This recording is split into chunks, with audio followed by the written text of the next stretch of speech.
All right, guys, y'all ready? Yes, sir. All right. What's going on, everybody? This is Kid Houston on my first episode here on March 18th at 2:02. We're a little bit behind schedule, but we are here. And no, I'm not saying we are queer. But I am here live with the one, the only, the Dab Professor himself. Give a round of applause. I think that's it, right? Oh, no. Y'all hear it? Wrong one. I got the last one. There you go. Yo, give it up, give it up. What's good, Houston?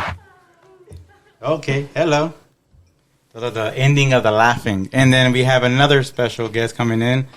Introduce yourself, sir. UnTrenDy 555. Hey, everybody, how you doing? This I like to do reviews and stuff. So here with Dab Professor and his guest today, and let's turn up. Let's turn it up, man. Y'all know how it gets. So I don't know, man. This has been a long overdue and waiting, man. This is a little story about me, since this is my first episode as well.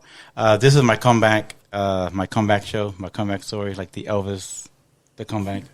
I did have a podcast before. We were called the Southside Smokeout, but this is my solo podcast, and of course, the only one who I can really think of to bring on first was you, the one, the only, Dab Professor. You always been cool to me, bro. You always been humble. You always been inviting. Always always just chill, bro. Ever since I fucking first met you. Oh, well, we stay positive, motivated, medicated. That's not just, a mantra that we throw out there. It's actually how you got to live your life, Yeah, shit, exactly. But before anything else, let's get into you. Introduce yourself. Even though we already introduced you, but introduce yourself a little bit more. Well, I am the Dab Professor. To those who know me, my name is Joseph. I go by Farnsworth in the social community. That way, everybody can keep to their own business. But, we're just out there trying to educate people about cannabis, and that we're not all just a bunch of stoners sitting around getting high. A lot of us have professional lives, higher education and whatnot, and even those of us that don't, we're a hard-working group of people. I mean, you don't see stoners sitting around with cups out, need money. No, we get up, we earn it, and then we have fun with it. Oh, yeah. As you can see, I spend way too much money on a lot of things like glass and terps. But yeah, man, I mean, because like I told people, it's like the same thing with drinking. You go, you buy yourself bottles and bottles, and you keep them collection. It's just like the same thing that we do. Exactly. Well, I look at it slightly different. A lot of this stuff comes off as art. Well, yeah. Even if you don't appreciate the function of it. I have my non-smoking friends who are just like, wow, I can't believe the level of detail that some of these artists put into their work.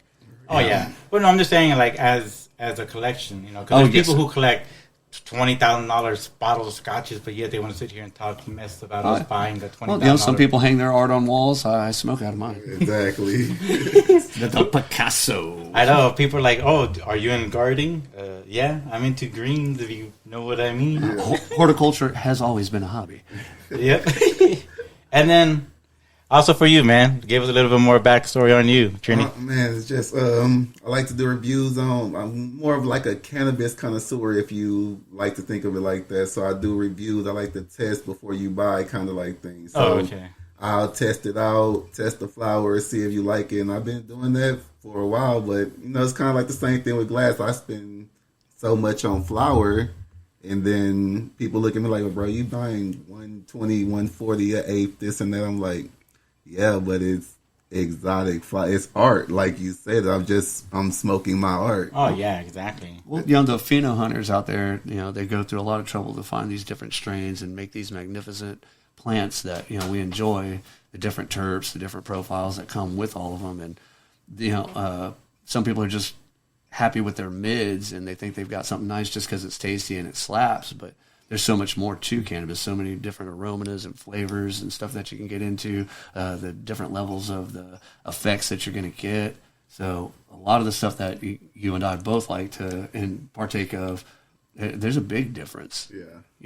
I've got my regular plug who I just get my daily smoke from, but when I sit down to enjoy, I break open, Gas Pack Exotics, Space City, somebody with some fire. Plug-in. Name drop. Name dropping. But yeah, no, and if y'all see on the live feed, well, y'all are not going to be seeing it on the audio, but when y'all do see it, when I do upload it on the Instagram, we're actually all three wearing one of the vendors. One of the what I call like the early founding founders of the community. Right. Oh yeah, that's when I came along with y'all. So as it is, I'm wearing H-Town Power Plays. He's wearing B Blunts. B Blunt. Another B Blunt sweater. And then the one and only Space City. The Space City Canada Hub is really like I was talking to him earlier today. Like, you gotta get your flowers, bro. I was Muck was actually saying that you gotta give him his flowers because he really turned the city up in a way that wasn't done before he came out here and started doing it. Oh yeah, no, exactly. Like everybody who's been doing something in the community to make it where it is. Like I said, it's y'all. I don't know what it is. Like a good. I know you're one of them, DP. You're one of the founding fathers into this community that I remember seeing in the beginning when we first started in the Southside Smokeout, and when we started just crawling in, meeting everybody, man, it was just like a rush of one, and then y'all just welcomed us with open arms. The way I see it is like I don't really consider myself one of the founders. I like to think that I came in the community and I was one of the few people that wasn't afraid to put their face out there, to put their name out there, and be more of a public figure than to sit in the background. Mm-hmm. I tried to go to as many events as I could, get the name out there, spread the love the way that I do, and, network. And it really has worked out for me. The personality that I have attracts others like-minded, and, we build the community we want to live in. Oh, yeah, man, exactly. But like I said, man, well, to you might not think that, but to certain people, that's how we see it. Right. You're a sensei in the community. Yeah, you're a sensei in the community, you're a man. Dab Professor. Yeah, you're the Dab Professor. I appreciate you guys saying that. I do love hearing that kind of stuff. Don't let my head blow up too big. But, Yeah, but but it's true. Like a lot of these people do need their flowers, and that's where I'm coming in on my. Not to say that in the Southside podcast it wasn't going to happen, but in this podcast, I'm going to make sure it happens because they deserve their flowers. Yeah.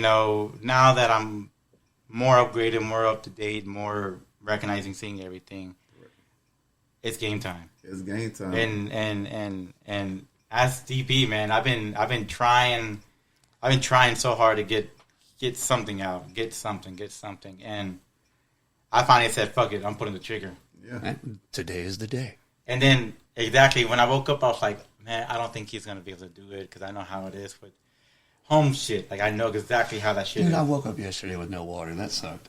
Like I said, I know exactly how that shit feels. So I was just like, man, you know what? I don't think it's gonna happen. And then you were like, you messaged me, and then y'all were on, and then I was like, man, you know what? I said, fuck it, I'll go to you. I said, fuck it, let's do it. Let's do it. So then you volunteered. I was like, man, you know what? This is supposed to be, this is gonna be my solo episode, but. Not my solo episode, but my first episode with my first guest. But I was like, you know what? Let's make it a little bit more uncomfortable for me. Let's bring somebody else on. Bro, what's better than jumping into the water, bro? You I know. Jump in your head first. Yep. Like Joe Rogan says, you got to be uncomfortable. This is the year. When you want to go swim in cold water, is exhilarating. Oh, yes. It's the year of moves, bro. Like I tell, this is the year of action. Oh, yeah. Don't matter if you from the Western Front or Eastern Front. This year is the year of action on all fronts. Like, yeah, exactly. This year's the year to get stuff done. Everything. The pandemic showed us that you don't need a job no more. The pandemic showed us you don't even need. Well, no, it's not that it shows that we don't need a job. It shows that we can actually create something on our own without having to. You don't have to work for the system. You don't have to work for. There you go. You can lead a matrix. You can. That's what I've been saying the whole time. I said the pandemic taught me one thing and one thing only. If you had hustle, you made it. If you didn't, you were one of them people that was crying, taking the handouts, saying you needed help. You don't have a job. Your bills ain't getting paid. Right. I didn't have that problem at all. Right. But I've got grind. I've been mowing yards since I was 10 years old. I've been getting money, but it just when we had the freeze, it showed if you was a survivor or not. Mm-hmm. Like we had people out there dying over a 1 week freeze. Like that's all you had in you. You had 7 days in you to live. Yeah, but not just that, but it's just like, come on, you can go to your car for a little bit. There's blankets. I mean, don't get me wrong. I know what it is. Terrible, but it showed people's drive. It showed your drive, and that's what you need now. Like, people have so much drive when it comes to things that's not building for them. Like, you go to work and you'll work 17 hours for this guy, and all he'll give you is a congratulatory email like, hey, thank you for making the company $3 million this quarter. Oh yeah, I love that. I got you a company pin. Felonious falafel. He likes to go in, it's all about the pizza parties. We made corporate record sales, billions of dollars. We're going to give you guys a pizza party. Oh yeah, or like a luncheon or some shit. And that's I was like, wow, you spent a couple $100 out of your millions of dollars of profit. Like I said, like don't get me wrong, like certain things, it's like, all right, cool, I'm grateful, but at the exact same time, it's like, okay, after a while, it's like, not to sound like a bitch, but it's like, instead of spending that much money on that, you know what? Hey, break off everybody a piece. Break off some, and that's all. It's corporate greed. Corporate greed is really ruining America. People think it's politicians. People want to say it's this, it's that. No, it's corporate greed. Now, the latest scare is the environment. They're talking about gas stoves, run generators, this and that. 90% of the air pollution comes from shipping. Do you own a tanker? Does anybody I know own a tanker? But not just that, but the videos that I've seen where they're talking about only needing electric, where for the new Humvees, for the new EVs. Even Harley Davidson's going electric. Well, no, even though it's electric, it's by a diesel generator. Oh yeah, everything runs off. I love how people are running to electric cars like they're the savior when all cars were electric back in the 30s. They all had a crank on the front. All cars were electric before gasoline. Oh, yes. That's how everybody was all forearmed out back in the day. I think Popeye was invented. So, let me give you a jump start. And then you want to get into, the politics on that it's the lithium batteries, that it all. And then, the politicians go on these tours of these other countries talking about, we're going to send them aid, we're going to send them this and that. But they skip the areas where they have these children in mines, 8-year-old kids dying of, heavy metal poisoning because they're down mining the lithium for these electric cars that everybody's behind. Oh, yeah. So, go environment. And then what California even says that their cars can't even stand the electrical grid now. So do all this transforming for electrical cars, and then it's like, well, we can't power them no more. No. In my mind, it's about control. They want to be able to shut you off. If you have a gas stove, they can't cut your power. If your social credit score or whatever goes down and they want to cut your power and they want to cut your utilities, if you have well water, they can't do that. If you have gas, they can't do that.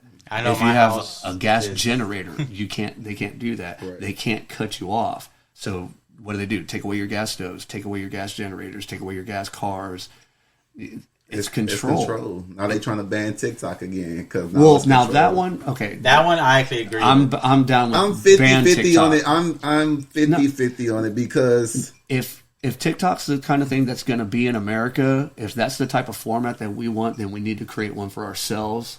Because the Chinese algorithm, I'm not trying to get into like global politics because I don't really understand a whole lot of that. I don't have all the research and everything. But from what I know, China is not our friend. No, never been. I don't think at any point in history has been our friend. So they're using that app to gather information about us, to dumb down an entire generation.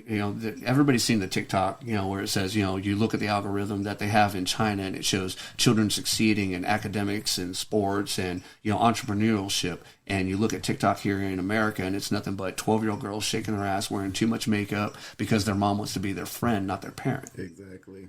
But that's just this new gen of quote unquote woke parents these days. They want to everything inclusive, and look, some shit just doesn't have to be some shit. Like, some things are good. Man, I actually ran into one of those Karen type chicks. I'm waiting for one. No, don't wait for one. You don't. No, you don't. Oh, I'm craving a Karen. I did. I know.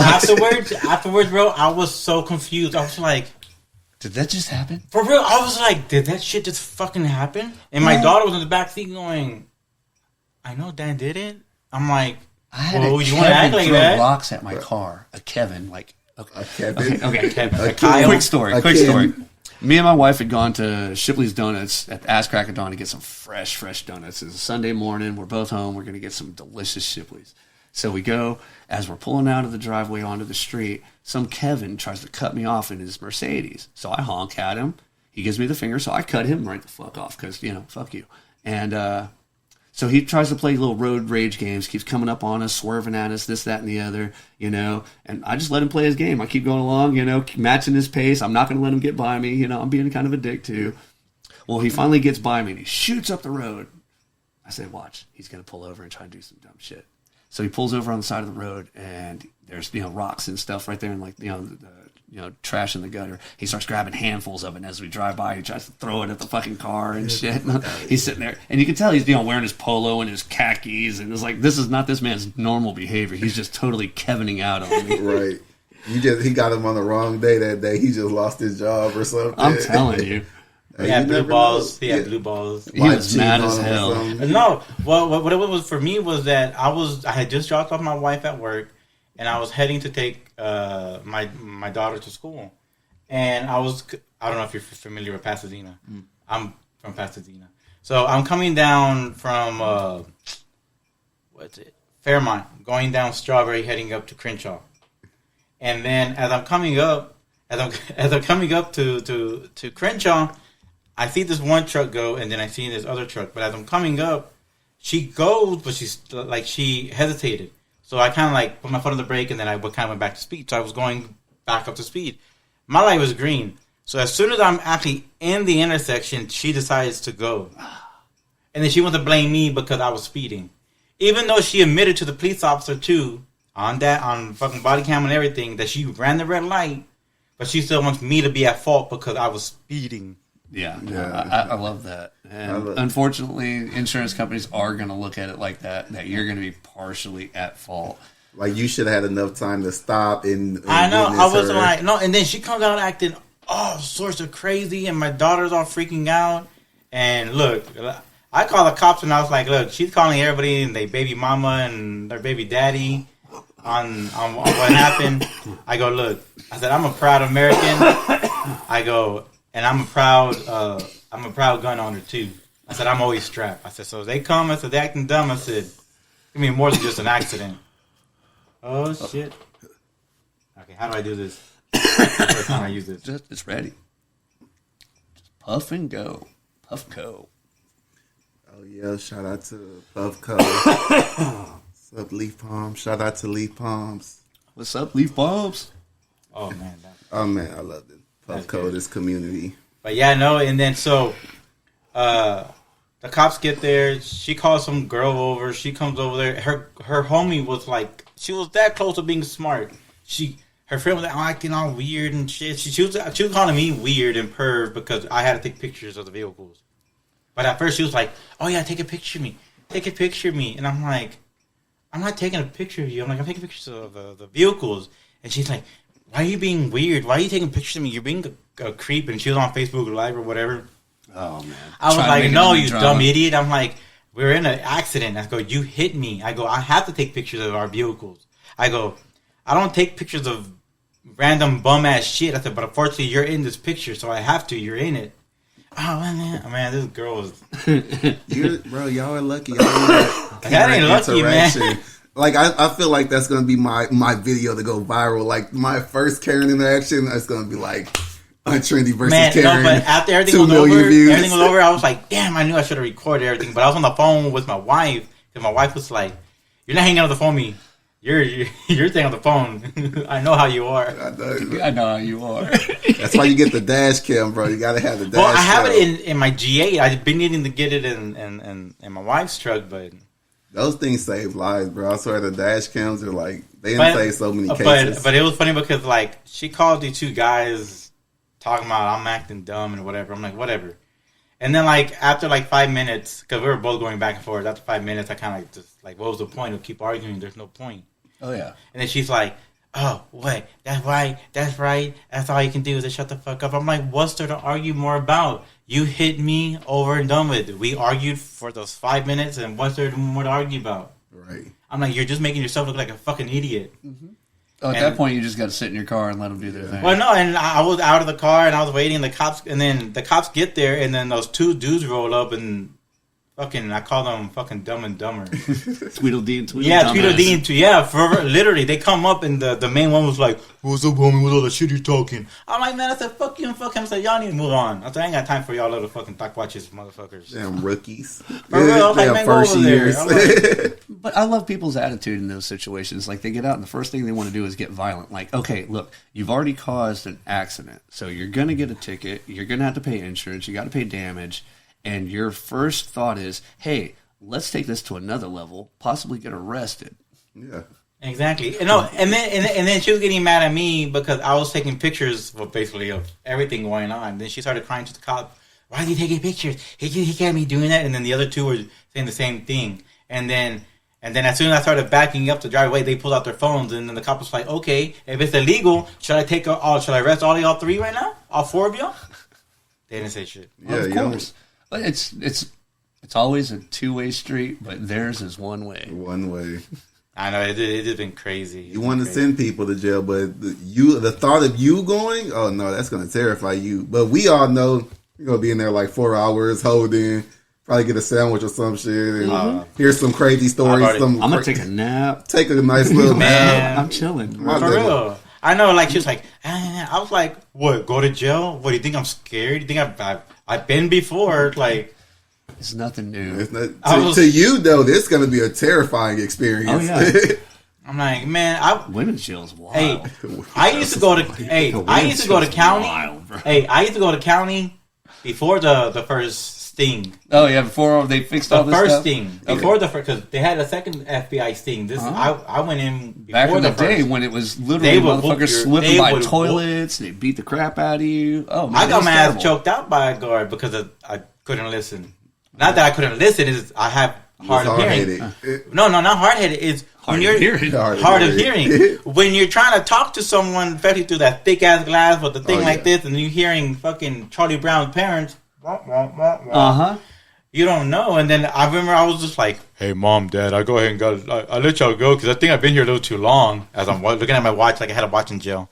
But no, I'm just like, they're like, "All right," so I go, and then one guard sees me. He's like, "What's your name?" And I told him, he's like, "We've been calling you for the last 30 minutes." And I'm like, "I can't hear that. Go over there." And then I went, and then the sergeant he put on his black gloves. He was like, "Oh, yeah." He was like, "Get your ass over to that holding cell." And I was like, when there ain't no cameras at. Yeah, so for sure, no, we went to the fucking cell, and he came in. No, he came in, and he fucking just went, boom, straight to my throat. Got me against the wall, and he was like, "Listen, motherfucker, this is my house," and then made me walk the whole block, like, backwards with my shoulder against the wall. And I was all like, fucking raspy and shit. Oh, yeah, they were terrible.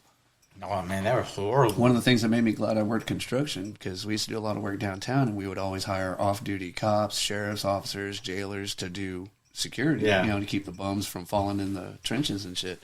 So I knew a lot of the cops, and one of the times I was in, dude came in, it's like, looking at me all funny or whatever, calls me out to the picket, after count, and he's like, "Hey, you used to work for blah, blah, blah." I was like, "Yeah, hey, what's up?" Now I'm starting to recognize him and shit. Man, that motherfucker would come in. All the inmates thought that I was a fucking plant. They thought that I was a cop undercover, and nobody would talk to me. Nobody would do nothing because every time he came on shift, he'd call me into the picket. He'd bring me like Whataburger and like I'm drinking, real world coffee, not that dry, nasty fucking shit that we got in the county.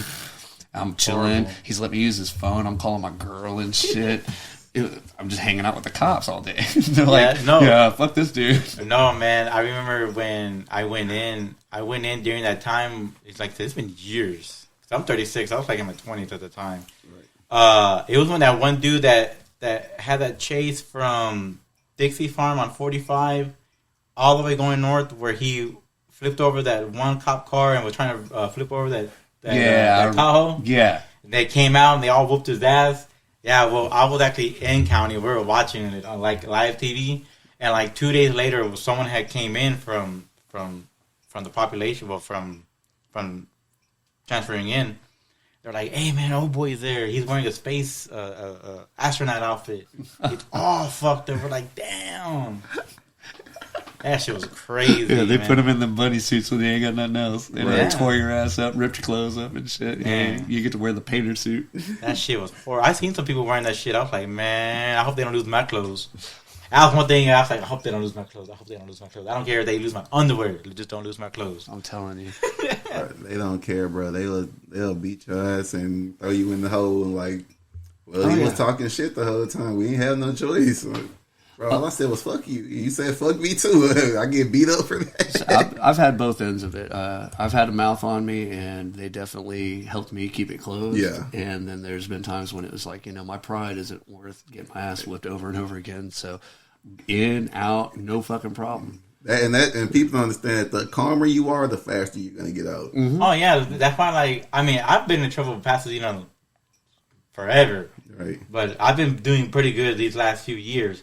So when I was in that accident, that girl came out talking about like I was white and silver spoon fed, all this. I was like, girl, so like I'm the last motherfucking person you should be fucking trying to think that I'm like that. Like I'm glad my persona puts that energy out. I know. That's what I want the cop to think when he gets here. Yeah, I know. I got a credit score. Like I can pay for this. This is her fault. That's what I need the cop to think. I know. I was just like, dang. And then as soon as they get there, they're all, ah! I'm just like. But only one time he actually did tell me to shut the fuck up. That was because all four of them were talking shit. And he was like, easy, you need to go over there or go in your car. I said, shit, I'll go in my car. Yeah. I said it calmly. I said, I'll go in my car. Yeah. I sat there. The cop came and gave me the. Yeah, I was right there. My daughter was in the back seat finally, and the other cop came and gave me the police report, and I was like, all right, cool, bye. You gotta realize half of them be so bullshit. Like some of them coming from the academy, half trained, they already was bullied through in their regular life through high school and college, and then they get out here with some power. I only had an issue with you give them some lip like. Oh, he reminds me of Jose that beat my ass all through high school. This dude up. Yeah, I'm about to fuck him up. Oh, man. Sir, let me run your name. Oh, shit, he don't got nothing. Let me check your car. Oh, shit, it's not. He gonna put you through the whole process just because you said something to him. But now, that's falling on them now because that's freedom of speech, First Amendment. Now they try to arrest you for saying something, they lose all qualified immunity. That's why they not just that, but the big lawsuit. That's why they find something. I see a lot of different cities and stuff trying to go through and redo their qualified immunity because that blanket coverall that these officers have is ridiculous. I know, it's like if you do that, you might as well be fucking China. It's like, oh no, I shot this kid, who didn't give me any resistance, had his hands up, I shot him in the back, but I'm going to get administrative duty with pay. Man, that's crazy.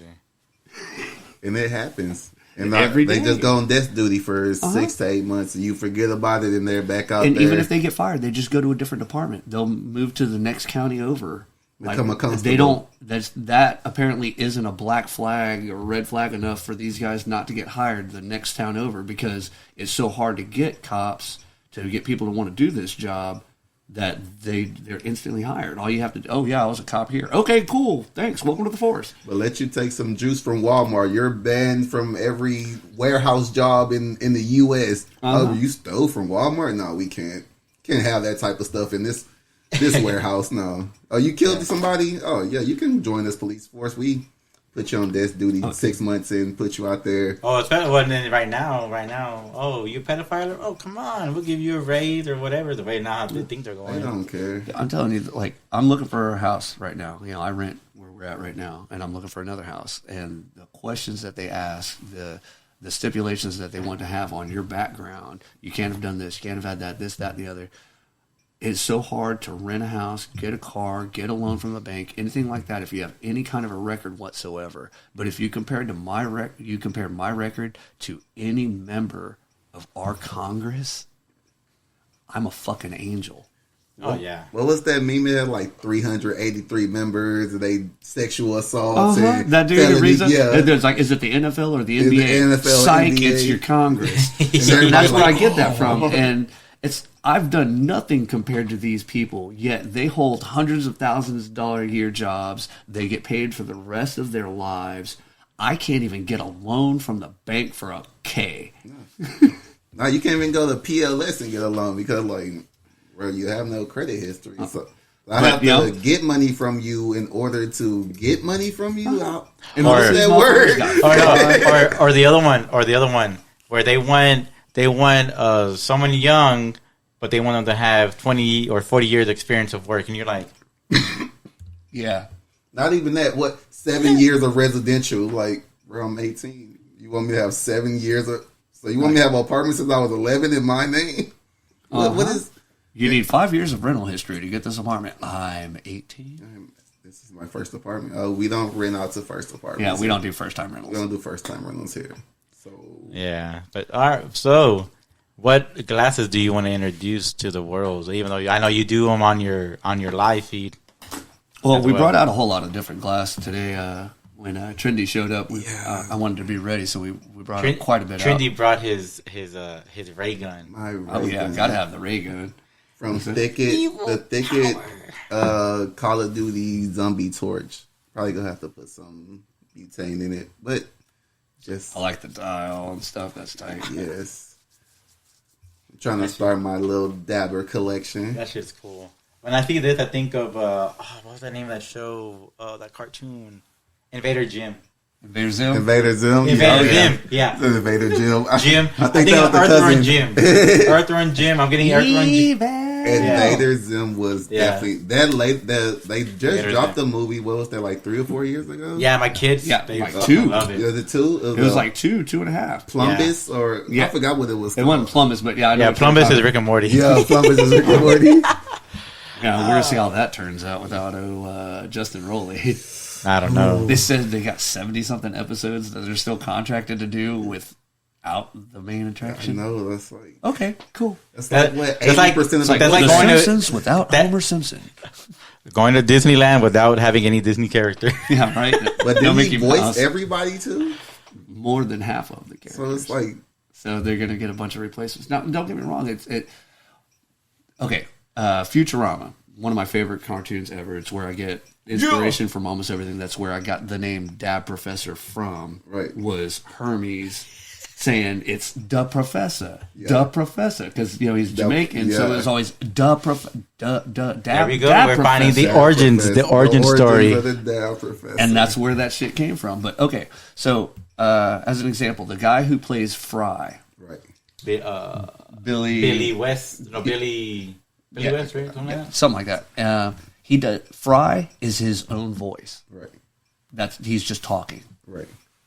He does tons of other voice acting jobs. He has other characters. Okay. But it's hard to imitate someone's regular speaking voice Right.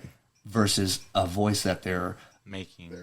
they're affecting. Like if I were to start talking like this, or you put on like a fake Australian accent, know, well, it's easier to mimic someone's fake voice versus their regular speaking voice, and that's how he locked down his job. Because at one point in the first season, after the first few episodes, they started replacing a lot of the other characters with big names, and they were going to do the same for him, but they couldn't find anybody to do Fry's voice quite right.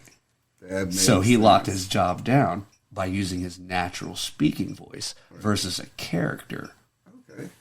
So it's going to be relatively easy for them to find a replacement for Rick, because there's a lot of people out there who do Rick impersonations and stuff like that, and they sound spot on. So, no And then problem. Morty's not that hard either. No. Morty and Oh no, Rick. So again, those are all characters, and it's easier to imitate a character. So I feel like they have an easy time filling his shoes. It's his creative give that they're losing. Do you feel like the show's going to be the same? Like No, the I feel like the plot. I feel like the plot. stories are going to be ass. And then what's his face just died too from Rick and Morty. That black guy from John Wick.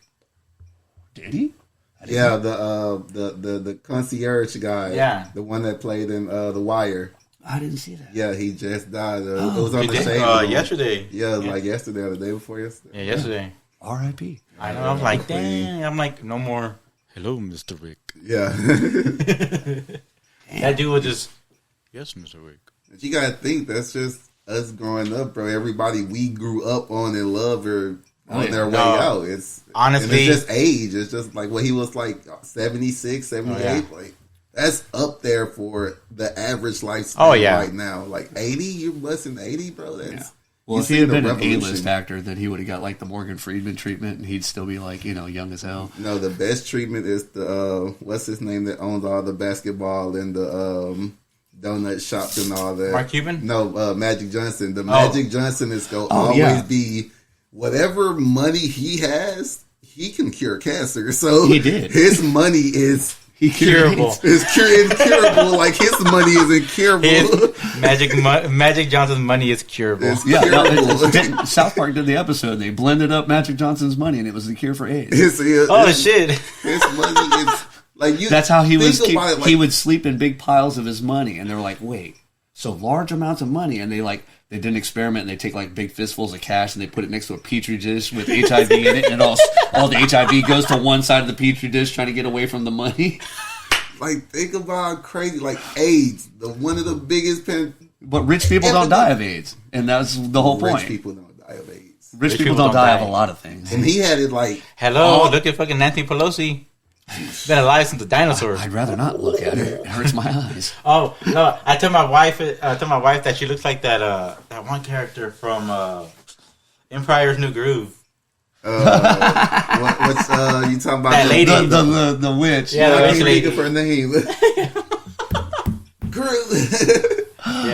Cruella looking chick. I can't think. I can't think of the name either. Well, there you go. If Cruella and her had a baby, Nancy Pelosi would be right.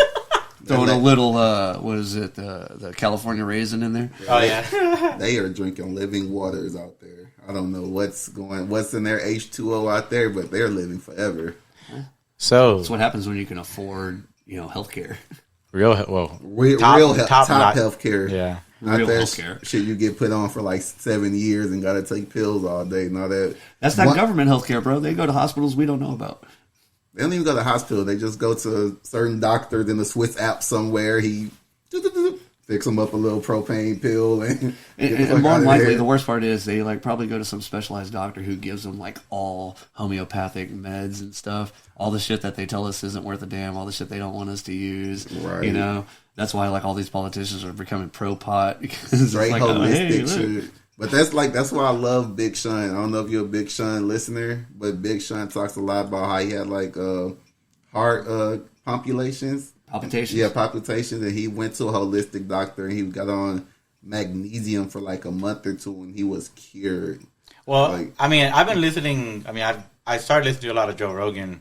I had kind of stopped listening to a lot of podcasts for a while, but no, I started picking up on trying to take better care of myself, taking vitamins and stuff like that. And, and you do notice a difference when you get off of them, because I kind of quit taking vitamins for 6 months, and you can tell. Your body will tell you. Oh, yes. So now I'm back on my vitamins again. So that energy drain, that difference of energy you have is just a whole different person. Your mental state, I'm an advocate for going to the gym now. Oh, yeah. Exercise is I don't say go to the gym. I just say if you can find a way, work out. I say if you can find a way to walk.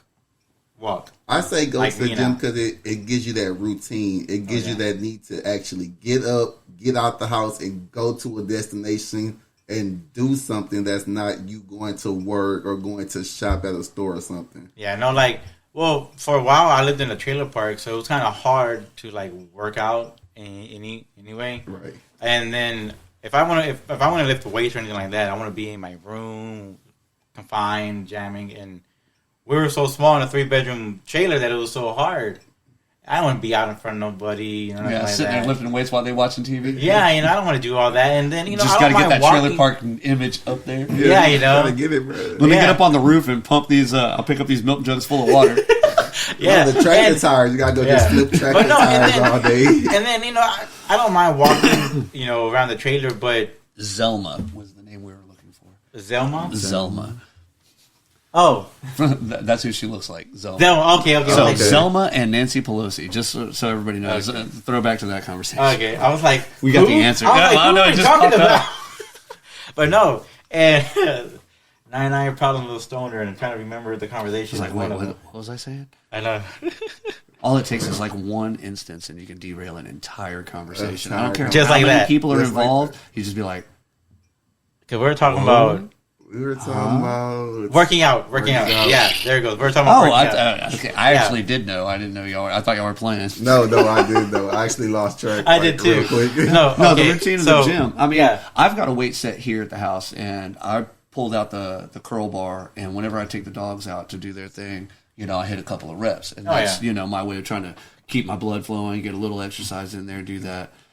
But I really do miss having a labor job in some aspects, because people are like, oh, well, work isn't exercise. Bullshit. When you're carrying, I'm carrying 60 pounds of tools on my shoulders. I'm picking up, 100-pound duck, pushing it above head, setting it in place. No. Trust me, this is a full body workout. This is a workout. Oh yeah. And we're doing it for 8+ hours. I'm not pushing a broom or, Man, I remember when I first started working in the refineries, I promise you, I was looking at my hands and my fingers and going, how are they sore? You never could stop and go, how are my fucking fingers sore and they hurt to move? Your tip, the fingertips. Not just like, your whole hand. You're just like, how is everything hurting? I don't feel I got into sheet metal, and the first thing you do is get a pair of snips, and they want you cutting all this metal. You're sitting there. So the first set I got the cheap set because I'm new. I don't have any money. You know what I mean? They're not paying me a lot yet. So I bought a cheap pair of snips, and they don't cut where the... No. So, I'm sitting there, I go home, and I swear I could break rocks with my hand. Yeah, I know, you're just like... So I finally made a little bit of money, got a new set, and I went to go cut, and it's like... And I'm like, But not just that, man, but, man, you're just like... Dude, I would try to play video games, and, like, I couldn't... My trigger fingers don't work. My arthritis came in early. They don't. I have to play slower games now, like Harry Potter and stuff. Like I can't Call of Duty no more because I'm like, bro, my fingers. No, I couldn't play Call of Duty no more because that shit gave me PTSD. The way they will play, I'm like, yeah, you know what, I'm done. It's different now because I get on it now. 18, 16, 14-year-olds jacked up on energy drinks all day, just been playing 12 hours. Yeah, they were jacked up on energy drinks, but we were jacked up on Mountain Dew. We coming off of work trying to chill and play a nice game of Call of Duty. You know what? But that's not even the game. That's not even the worst part. Getting sniped and getting tore up ain't even. It's the emotional damage that they pour on it because they're gonna talk so much shit. Teabag, and kids talk shit different today. Like it used to just be like your mama and this and that. When I was growing up, some of these nuts. Now they come in and teabag you and they start talking about your emotional background. Your parents didn't love you. They bust out with your freaking IP address, going, "Man, you live in this house. This is a piece of shit." You're like, "Bro, what the hell? You just killed me." You got a single mom. I know. Like, what? Why do you know my life?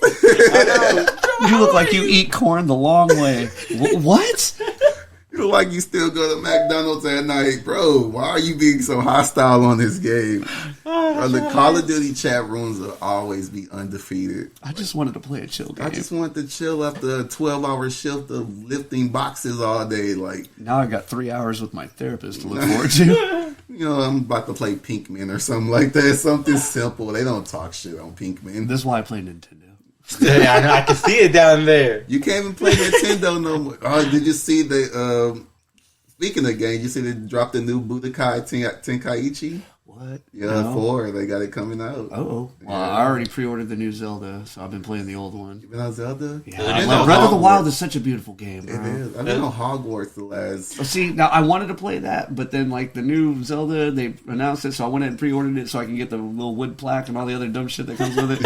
Because I like collectibles. Yeah. No, I bought the Hogwarts. I get home, I don't click. I bought the one for the new Xbox. Yeah. I have the one. The Xbox. Oh, the regular Xbox. Well, like not the one that just came. Yeah. Like the before one. Yeah. The Series 1. Something like that. So I'm X1. Like, great. Now I gotta wait till April. Damn it, man. I'm so disappointed with Microsoft right now. I was such a big Microsoft guy back in the original Xbox days. Like I didn't care. What do you mean? What disappoints you? Just I think just the lack of effort that they're using right now. Like the dropping so many systems with the same software, knowing that the software doesn't work. Now, I haven't had any issue with that. It hasn't affected me at all, and I've had every iteration of Xbox. So that's why I'm curious because when it comes to console wars, I don't get into it, and I'm a big proprietor of we're adults. Right. Console wars are for teenagers spending their parents' money because they can only get one console. Right. I have a gaming PC, I have an Xbox, I have a Nintendo Switch. The only reason I don't have a PlayStation is because an exclusive game for PlayStation hasn't dropped to make me want to buy one. It's not because I don't like PlayStation. No, I was given an Xbox, and I just kept getting the new iterations. Right. I had PlayStation 1. I had PlayStation 2. My original console was a PS. I was all about, Final Fantasy was the jam. Final I Fantasy still 7. don't understand that game. Oh, man. Over my head. They're I try to really play it. I'm like, in-depth. yeah, not for me. But I've Twisted been playing Metal? Final Fantasy on Nintendo, on Game Boy, Super Nintendo, GameCube. So, like, all the iterations before PlayStation, I was already a Final Fantasy fan. So when they dropped it on PlayStation, I was like, oh, okay, I'm going to go buy a PlayStation so I can play this damn game. Right. But PlayStation is a badass system. My issue comes down to their lack of integration. They don't want to play with everybody else. Microsoft, you can play cross-platform with everybody. Right. Nintendo, you can play cross-platform on specific games. They're getting it out there. The game list gets higher. Right. Obviously, computer plays with everybody because, well, it's PC. It's PC. But PlayStation don't want to play with nobody. Because I feel like The games themselves have to force PlayStation. So Call of Duty, Fortnite, where you get cross-platform play. Those games forced PlayStation to do that. My best friend actually he convinced me to get an Xbox because I actually had a PS4. right. But like him, I don't have a PC. Well, I have a laptop. I don't have a PC, but I have the Switch. I have the PS4. I have an Xbox. I don't care. To me, gaming is gaming on everything. It's it's a tool. It's Yeah. it's a You tool. want to play specific types of games, so you get the tool that does it. Yeah. And you get the one that does it best for you. Oh yeah. There's 100 different types of hammers out there. I own like 3. Right. But see, that what made me switch over to Sony was the drop of Spider-Man. Being a Sony exclusive, because I was always Microsoft when it was Halo. I was Team Halo, Oh Team man, Xbox. Halo were some days. Since I still have my green Halo edition Xbox. So I old school with the green controller. I still have my Xbox that has the 3 rings of death on it. If you turn it on, it just flashes red, and you just Wrap it up in a blanket, turn it on, and let it overheat itself. No, see, It's- that's it's the one you bury in your backyard in like a safe or something. Right. So that way in the future, they're going to dig it up and they're going to be like, oh, this device, and it's not going to work. They're gonna why is it blinking red? It's a bomb. Run! They're going to look it up in the archives and they're going to see the red ring of death and they're going to throw it away thinking it's some kind of plague. It's going to kill But that's everybody. what made me That's what happened in the switch. 2000s. It started COVID. Like them not dropping Halo on time, them dropping a system that they knew was faulty at some point. Well, of Almost overheating. like every company does that. They I was push gonna say, everything that's out. The new thing It's- is they sell you the fix. Yeah. Okay, just about every game has DLC now. So you pay $60, $70 for this game, and then they sell you the rest of it for $24 a chapter. And you're like, Right. wait. So if back in the day when you had to put the whole game out at once because you didn't have online, you didn't have a way to upgrade games, there was no way to add content without selling you another disc or cartridge or whatever. The whole game came. You didn't get the game till it was done. It was But just see, one now game. they can push it out halfway through and use the sales to pay for them to make the rest of the game. So they don't even have to put all the money up front. Right. DLC actually pays for the game. Right. They don't make money until the DLC drops. That's why. when they get That's the why. price. Whenever that does happen, we try to buy the cheaper one when it's on sale, and then the DLCs are same thing. They're cheap. That's why I wait. So do you think everything's just gonna form to one console at some point? Because at this point, it's really No, besides Nintendo. it's not gonna be being one the- console, but it is Nintendo gonna doesn't finally gonna be compete. together. Nintendo. That would say Nintendo. Nintendo's its they're own the entity. Yeah. Nintendo family-friendly- lasts. People think, oh, well, Xbox is better than Nintendo. Okay, name one game better than Zelda. I dare you. I'm sorry. Zelda is especially the classic. Wow. new ones, Breath of the Wild, set the bar for open world. Oh yeah. Yeah. But Oh. done in the Zelda variety. People are like, oh, there's bigger open worlds. This and that. No, but they're not as beautiful. The story isn't the same. The level of history that goes into these games. The little. What's that one that I like? Oh, I'm trying to think of the. No. I'm trying Like, to think of The one that I games like. now are like Snapchat. Like They think have of the so best many games Easter eggs right in now. there. They're They're like throwbacks to the old games. There are things that they don't even actually give credence to. Like you'll see something on the wall, like some artwork in one of the walls, and you're like, wait, is that from one of the previous games? Is that from this? And but it just besides makes you. Nintendo, The world sucks you in. Nothing no open world game has been better than Zelda. People can talk about Elden Ring or Elder Scrolls and like all these other games. No, don't get me wrong. Like you said, Zelda will always be up there because Zelda doesn't compete. Yeah. So Nintendo doesn't have to compete with any of the other systems. They're their own thing. As long as Nintendo keeps putting out systems, they will sell. They don't have to sell more than Xbox because they're not competing with Xbox. Xbox, PlayStation, they fight each other. Right. Nintendo fighting just Nintendo. But that's what I kind of meant. Not no more because it was Nintendo and Sega. Yeah. Sega went out. Sega now. Yeah. Like if you look on Dreamcast, your Switch, all the Master System and the Genesis games are becoming available. And then I think the Dreamcast too, right? Mm-hmm. They're Dreamcast choice. Oh shoot, I still got a Dreamcast. Golly, they got the Nintendo. You got the little pods and everything. The Dreamcast was the system. What was it? It was on like Sonic Worlds or whatever. You could get the little animals that you could put in there. They were like what do they call them? The Digipets. Oh yeah. You could download them from the game and you could raise them and shit. That was before we took the idea they have now with the little figurines. Yeah. That was the precursor to all Tamagotchis. That's the what Tamagotchis. Tamagotchi. You can buy them and feed your pets and shit. It was cool. It was different, but like right now between Xbox and PlayStation and PC, there's not really a difference performance-wise. Oh, no. So you can't say...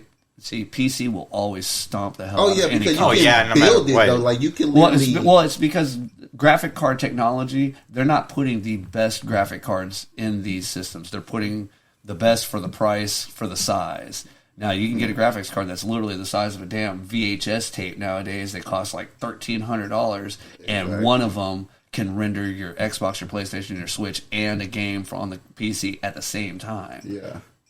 These consoles don't compete. Xbox and PlayStation fight each other. PC will always remain supreme, and it's especially because of like emulators. I'm saying, like, at a point, they're gonna have Xbox and PlayStation gonna have to push that performance. Like, we're already spending $800 a system with. Oh yeah, nothing's you gonna can buy stop a them. computer, But like, a gaming computer for $2K. Exactly. So at some point, they're gonna have to switch it or upgrade to a point where there's no differentiating between consoles and PC no more. I think it's going to be that it's going to come down to a subscription service. I think consoles are going out and it's going to go to streaming. Right. So everybody's going to have gaming computers. Now, if you wanted your to-go Xbox box, it would look like, say the Amazon Firebox or whatever. Right. Well, they already have those adapters for the Xbox. That's what I'm saying. So that they have the TV on it. But now it's going to be, they're just going to send you this little box and it'll be an Xbox One or a PlayStation 1. And anybody who has a PC would just subscribe to that service, and your PC would be the level of game. Okay. You can set your graphics. If your PC can only do 480, then you're doing 480, right. 30 FPS. But your PC is top notch, and you're hitting. Now we're still talking about computers. I'm here still talking about consoles. We were way off. No, but I'm saying consoles but I get are gonna go. Yeah, they're gonna turn into computers because that's what people want. Loud. I mean, look at your Xbox and your PlayStation now. It's got a media center. It's got a streaming center. It's online access. It's basically a baby computer. Right. So the next step is for it to actually crunch numbers and do spreadsheets and well now it's a computer. So I think they're going to go the other way. I think it's going to go simpler. That's why they took out the disk drive. Now it's all, the newer systems are purely digital content, and it's going to get smaller and smaller. I think it's going to turn into a GameCube-looking device. Right. That comes with a controller. Pure hardware inside. And you'll hook up a keyboard to it, you'll hook up a mouse, and all. Oh, it's like that one that Steam, the Steam one. Yeah. Whatever it's called. Yeah, Steam is cool, but you never really. The Steam machine. Huh? Steam machine, I believe. No, that was the Steam machine is the one that you hook up to the TV. No. The Steam, it's a portable little like handheld. One of my brother's coworkers has one. I'm clean. Yeah, but for the price, it's like a car, bro. Like, how much is it? It's over $1,000. Yeah. But how much are y'all paying for the PlayStation? 6, 8. You know what I'm saying? But okay, here's the deal, though. But don't get me wrong, I'm not going to buy it, though. I mean, it's good. The reason Steam is such an amazing deal is because it's on PC and you can upgrade so fast. The limitations of that device are going to become apparent within 2 years. Oh, yeah, that's true. It's going to phase out. It's going to phase out. It's going to be old technology. If you want to do, in my mind, if you want to make a portable PC gaming system handheld like that, it needs to have an openable case with replaceable parts. You could upgrade the graphics card. You could upgrade the you know, the See, storage. They'll have those in the store. Like you just go, oh, I want to upgrade my PC hard drive. They'll switch everything out for you then and put it in your system, and you just take it back home and pay for the difference. Like that's where I'm getting at. At some point, it's not gonna differentiate between systems no more. Yeah. It's gonna just be this console, like this your gaming entertainment system. How it used to be back in the day is one system. Like how Nets Atari. Like how it used to be one. Everything you needed was one thing. Yeah. See, and that's why I say I think it's going to go to computer. Yeah. And if the separate console or separate device does maintain, it'll be just a streaming device. Right. I think it's going to be like Netflix, Hulu, Paramount Plus now. Right. You know, which game service do you want to subscribe to? You know, $9.99 a month, and you're playing Xbox. See, I think Nintendo sees that though. That's why they're switching between that portable handheld console TV device. And I love it. The Switch is amazing. Oh, like, I like it. really I just like haven't the really Wii sat U. down and actually played it yet. The Switch is like just the concept of the Switch. Or I can the idea. be playing around, boo boo, on the TV. I gotta go somewhere. Psh, get in the car. I could keep playing Or the same game. not just that, but as kids, when we had the Game Boy, we're like, man, wish we could play together. Now you can be like, well, remember they came out with the link cable, but nobody cable. Yeah, it became Wi-Fi. When the cables. Advanced came out, then it became whoever was in your area or whatever you could play with, or no, you played right in front of them and had the little IR. And then the 3DS is the one that came with the sensor where you could play with people like on the bus. But I'm talking about but in the beginning, before they actually did all that technology, you were like, man, I want to be with my friend next to me. And now it's just shit. All right, I got one control. You got one. All right, let's play. You know what really helped that move along? Pokemon. Oh, yeah. Where people wanted to trade Pokemon, cross-compare. Oh, I got red and he has yellow. Well, but because it was a Nintendo game. It was Nintendo. Because it was made by Nintendo, so Nintendo pushed their shit further to further their own shit. So if it had been a third-party game, it would not have gone the same way. How old were y'all when... Well, I don't know. I'm 44. You're 40? I'm 30. So I'm 36. Yeah. So we're in the same vicinity. Well, damn near. When do you remember when Pokemon started coming in? I was in high school already. You already in high school? I was in middle school. Elementary, like I was in middle school. Like 95 to 98. Pokemon. Yeah. I was in middle school when a friend of mine showed me his Pokédex and health class. As we were learning about fucking see, sex we were diseases. still playing Dungeons and Dragons. We did Pogs. I remember Pogs. We did Pogs. That was a big one for us. Marbles. We got into Beyblades. My move in middle school was Beyblades. That was like the younger classmates, the younger kids. If you hung out with any kids that were like a couple years younger, they all had like Beyblades and all that shit. That must have missed my little area because I don't remember. I mean, I remember Beyblades, but I don't remember owning them. I don't remember nobody owning them. Pokemon. Those were cool. Then it was. They were. It was Digimon, and then right when Digimon ended, it was this weird gap, and then like Beyblade and Yu-Gi-Oh and all that. Oh, shit. that's why I went to Yu-Gi-Oh. It's time to do. I had the hair and everything back in my freshman year. I had the hair and everything. Millennium the whole Shadow Realm and all that stuff. Yu-Gi-Oh it was dark. It was Pokemon, but it had darkness. It had warriors. There were swords. Yeah, there was Sun and Skull, dark. And dark. Not just that, but it was a dark. It was a dark cartoon. Blue eyes, and he Kaiba jumping off the cliff. I had all 3 Blue Eyes White Dragon, even the fuse card, even the 3-headed card, all holographed. My brother gave it away to one of his friends. I had Exodia. I had a son already when Yu-Gi-Oh was hitting its height. My son was into Yu-Gi-Oh, and we would duel. So, like, we bought him all the cards. He had Exodia. He had all the Egyptian gods, Slifer, Sky Dragon, Winged Dragon of Ra, like, all that crap. And I hated playing with him because, I'd buy him the better cards. I'm over here trying to drop a Dark Magician, and, he's like, yeah, Exodia. Trap card, spell card, Exodia. Dad, unrelease your hand. You're done, Dad. I'm telling you. But Blades was my thing in middle school. Like, bro, we spent hours at Walmart getting different parts. You have to go get the titanium bottle. But now kids do it. You see the way they do it, like in the third world countries? They take the sprocket off of a bike, the chain sprocket, and they put some bolts and stuff on there. And Oh man, these things are lethal. If they're the will, somebody they're the spun way. one at you, like it's a weapon now. Like they could like attack you with that damn thing. It's gonna tear through your shoes, your toes. Do you see them? Like they have them all cast metal and titanium now. Like these things weighing 30 pounds, going 60 miles per hour. Man, and they use like little motors to run them. Hey, but back in the day, man, we used to play them dart games that throw them at each other. Yeah. Jarts, lawn darts, them long darts. Yeah, lawn darts.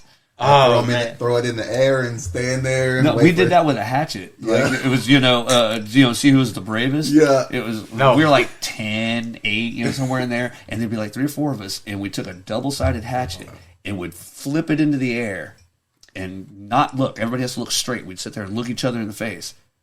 And, it'd come down and either hit you or it didn't. Thankfully, it never hit anybody because they'd be dead. And the only thing stupid and crazy that we ever did, anything like that, it was whenever I used to go to Mexico when I was younger, and we used to try to get close to the this transsexual guy salon, because whenever we would get close, he knew, so he would fuck with the kids. He would, he'd come and try to mess with, try to take us, but he was just playing around with us. So we would try to see who would get closer. And bang, he'd come running after us. We'll come running. Ah! It's funny you bring that up. What? But everybody knew him, and it was fun. It was no one, he didn't care. My godparents, one of my god sisters was having a wedding down in Mexico, so my family, my parents were going to go. You're talking so low now. Oh, they got 2 of the guys that worked for us because my dad owned a construction company. 2 of our workers were going to drive them down there. That way they didn't have to drive; they would just ride. Yeah. So as drivers, he took them down there. They did the wedding or whatever, and he sent my mom and my sister back on a plane. And he stopped in Boys Town with them to give them a little reward. I know Boys Town. So he takes them to the bar, and they're sitting there. They get a table or whatever. My dad goes to the hotel. Now, one of the guys, B and A and B. Okay, so A tells B, watch out. Some of those girls aren't girls. You got to check their throat. Look for the Adam's apple. Make sure. So that's the story my dad told his friends. They go in, they get a table, they're drinking. Girls are coming up to the table, they're dancing, this and that. Well, these 2 girls come and sit at the table with them or whatever. And B is getting along with his girl a little too well. Well, A looks at him and kind of gives him a looking look.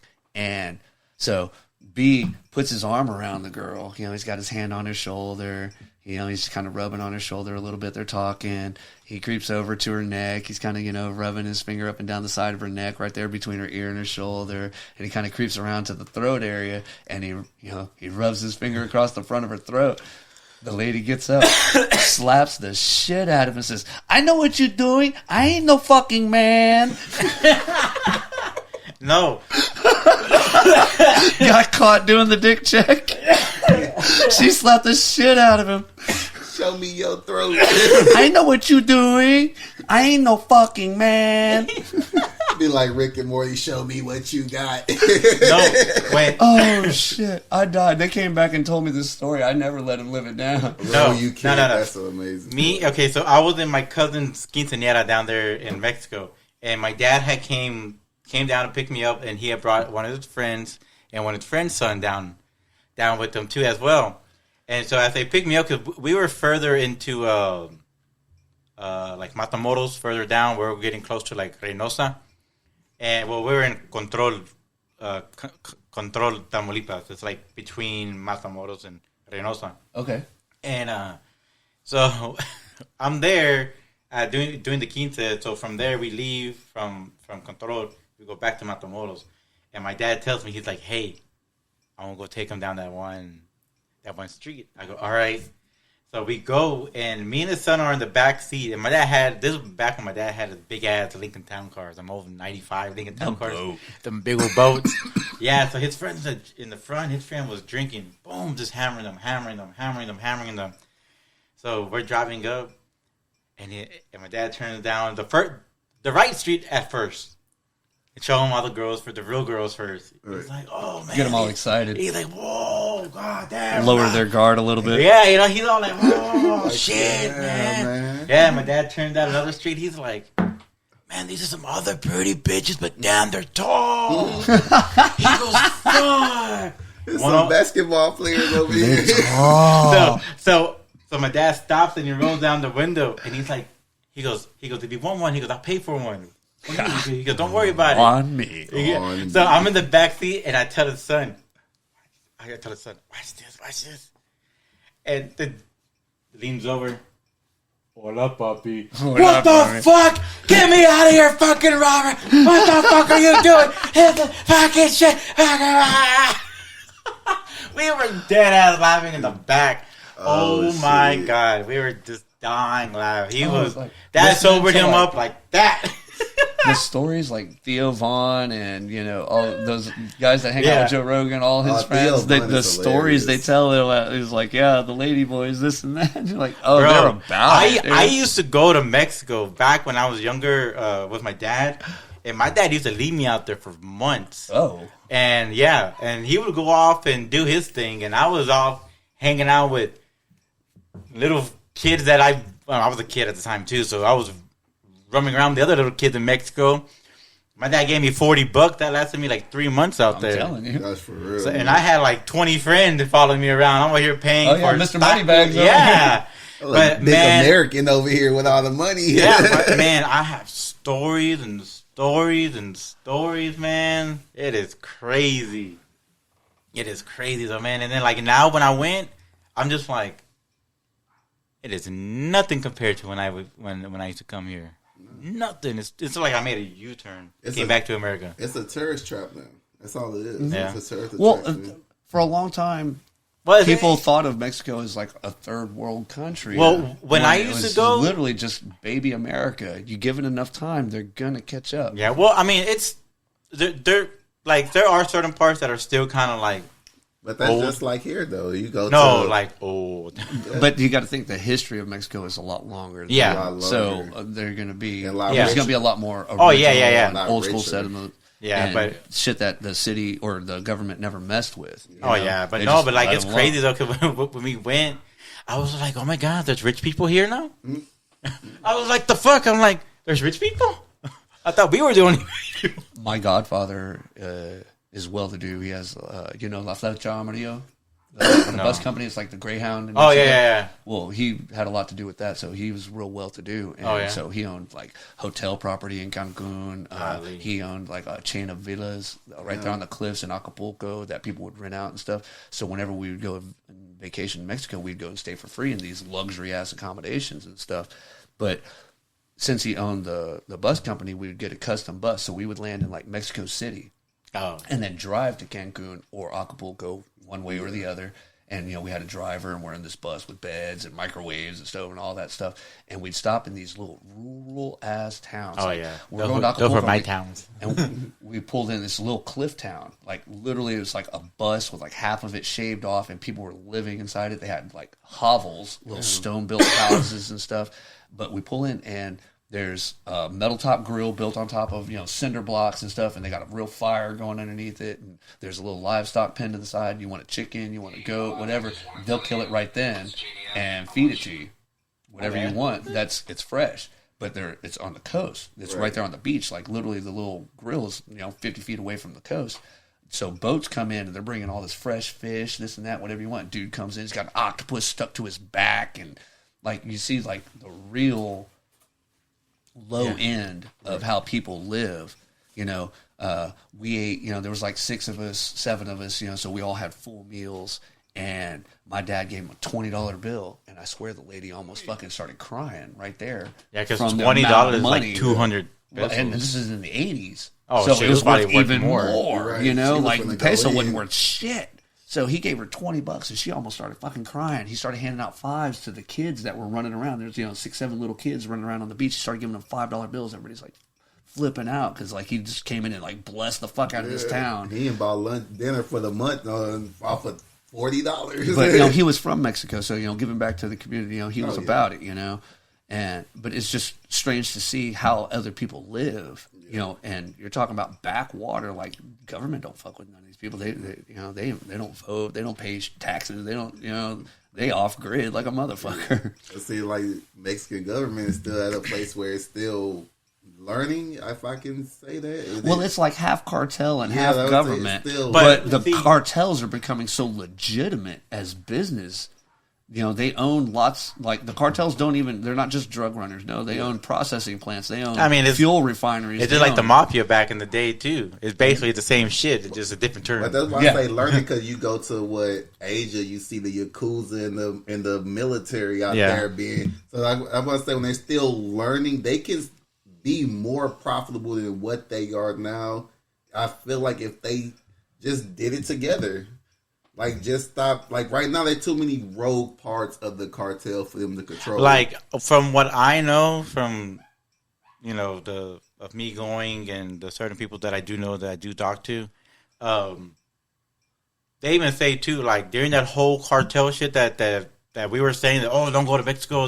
He goes, it really wasn't a cartel war. It was cartels fighting little gang members that were trying to act like cartels. It was one splinter cell group. Yeah. But that's what I mean. Like, if it's not like the Yakuza or, you know, them big crime mafia that has structure and leadership and actual foundations of it. That's the melon. Mimosa. Yeah, mimosa. God, it smells. That smells like mimosa. And I was like, but every yeah, time no. I smell it, like I had it and I still smell it. And like, I mean, don't get me wrong. I mean, you're gonna be scared of these motherfuckers regardless. I mean, that's anywhere, but I think Mexico is finally realizing that Americans don't have to travel to Cancun and Hawaii for these fun resort places. We can have it 3 hours down the street if they just got more control. Like, people love vacationing to Mexico. Oh, yeah. Like, man, dude, I went to go get my tooth pulled.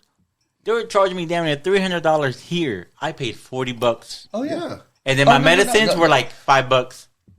Strongest fucking medicine in the world.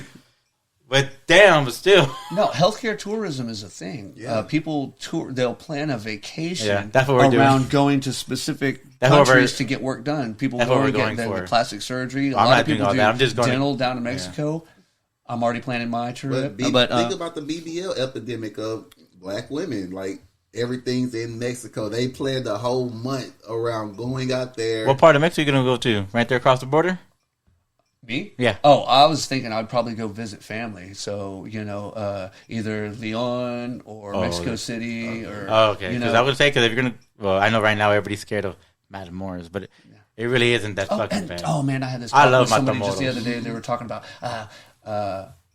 it was someone else that we knew had a health issue, and I was like, well, you know, I'd be willing to drive them down to Mexico to get the help that they need, because it was kind of a life or death situation type deal, and healthcare here in America wasn't going to help her.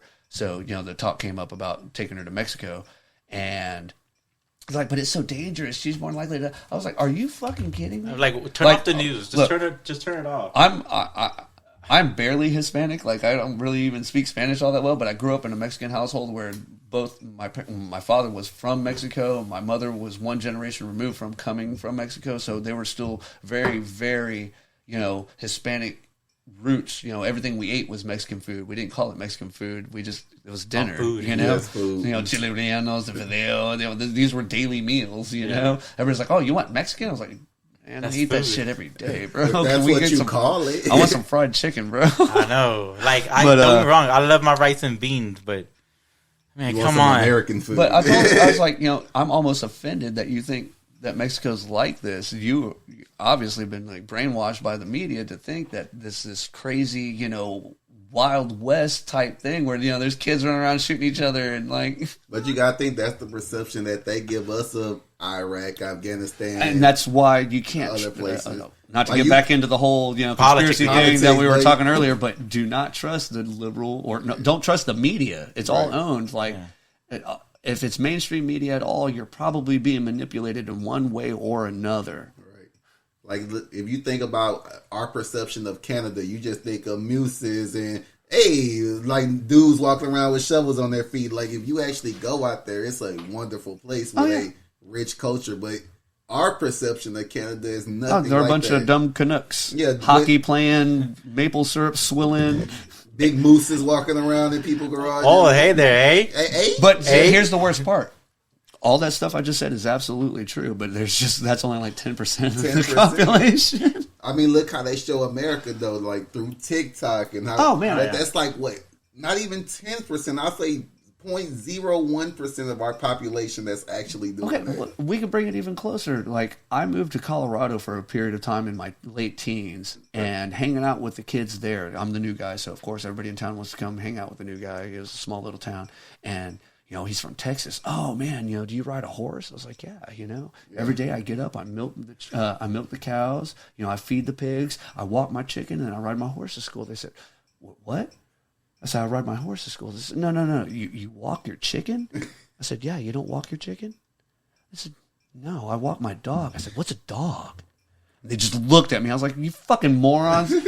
Houston's like at that point, it was like the 5th or 6th biggest city in the fucking country. I was like, bro, we don't ride horses. Are you fucking retarded? But just that perception, like, oh, you're from Texas. Like, yeah. I milk cows and shoot guns and ride horses. Giddy up, boy. Here's my spurs. Like they were all convinced that that's how we lived. I was like, yeah, bro. Like they were really so weird. I was like, what's a dog? And I was like, is he serious?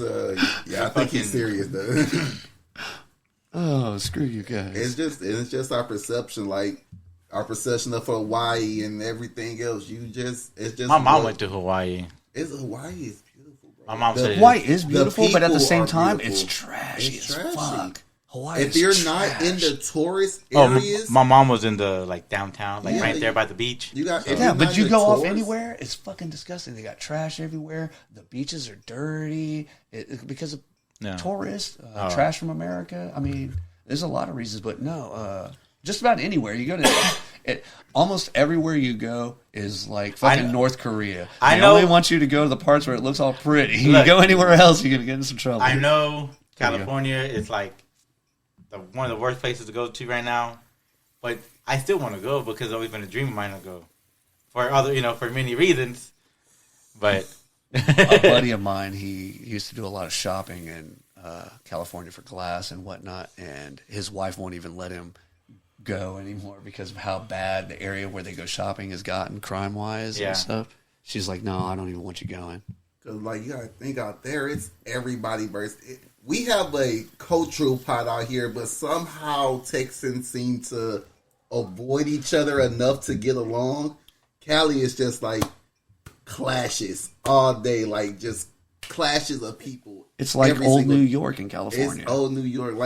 Texans, we can avoid each other enough to But Texas is spread out. We're not California, New York, cities like that. They're all jammed together.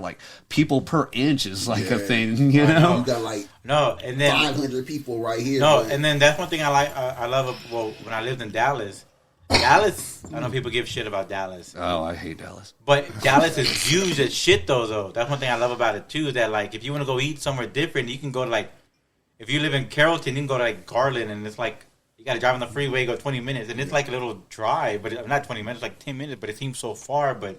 I think that's a Houston thing, though. I think Houstonians just don't like Dallas. I think, as soon as you move to Houston... It's the general DFW area. It's not even Dallas in particular. It's DFW. It's the whole thing.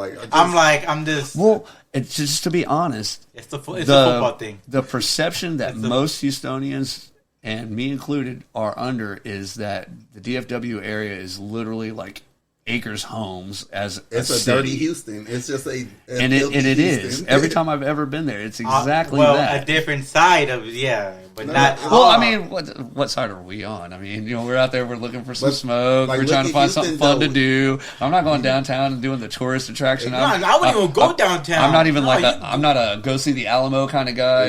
You know what I mean? But look at Houston. It's such a every spot has its own little area. You go to Acres Home, but not even Acres Home looks so gentrified. Oh yeah, they've done it up. It's changed so much. But crazy. What I love the most about the path that Acres Homes has taken is that there's so many small businesses now. Yeah. You look at the strip centers, and it's all, you don't see a Supercuts. No, you see braids by someone. Yeah. You everything is a small business, and I love that they've taken back their area in such a way to keep it in the community. They didn't build a Walmart in that motherfucker. Right. They opened up 3 small stores, And that's my community, and I love the North Side, and I like that they are taking it back because for a while it was going very gentrified in a way that wasn't good for nobody. But now, like you said, everybody wants their own. Now everybody wants to own their own. They see that with a few more hours and a little saving, you can have your own store. You can have a storefront. Now. Well, it goes back to that joke, or the little story, the boss pulls up to the job site in a brand new Corvette. And all the guys are like, oh, that's nice. He's like, yeah, if you keep rusting your ass and coming in doing overtime, next year I'll have a brand new one. Exactly. And I got tired of buying everybody else a Corvette. That's the same route that I'm taking. I'm trying to get into my own thing.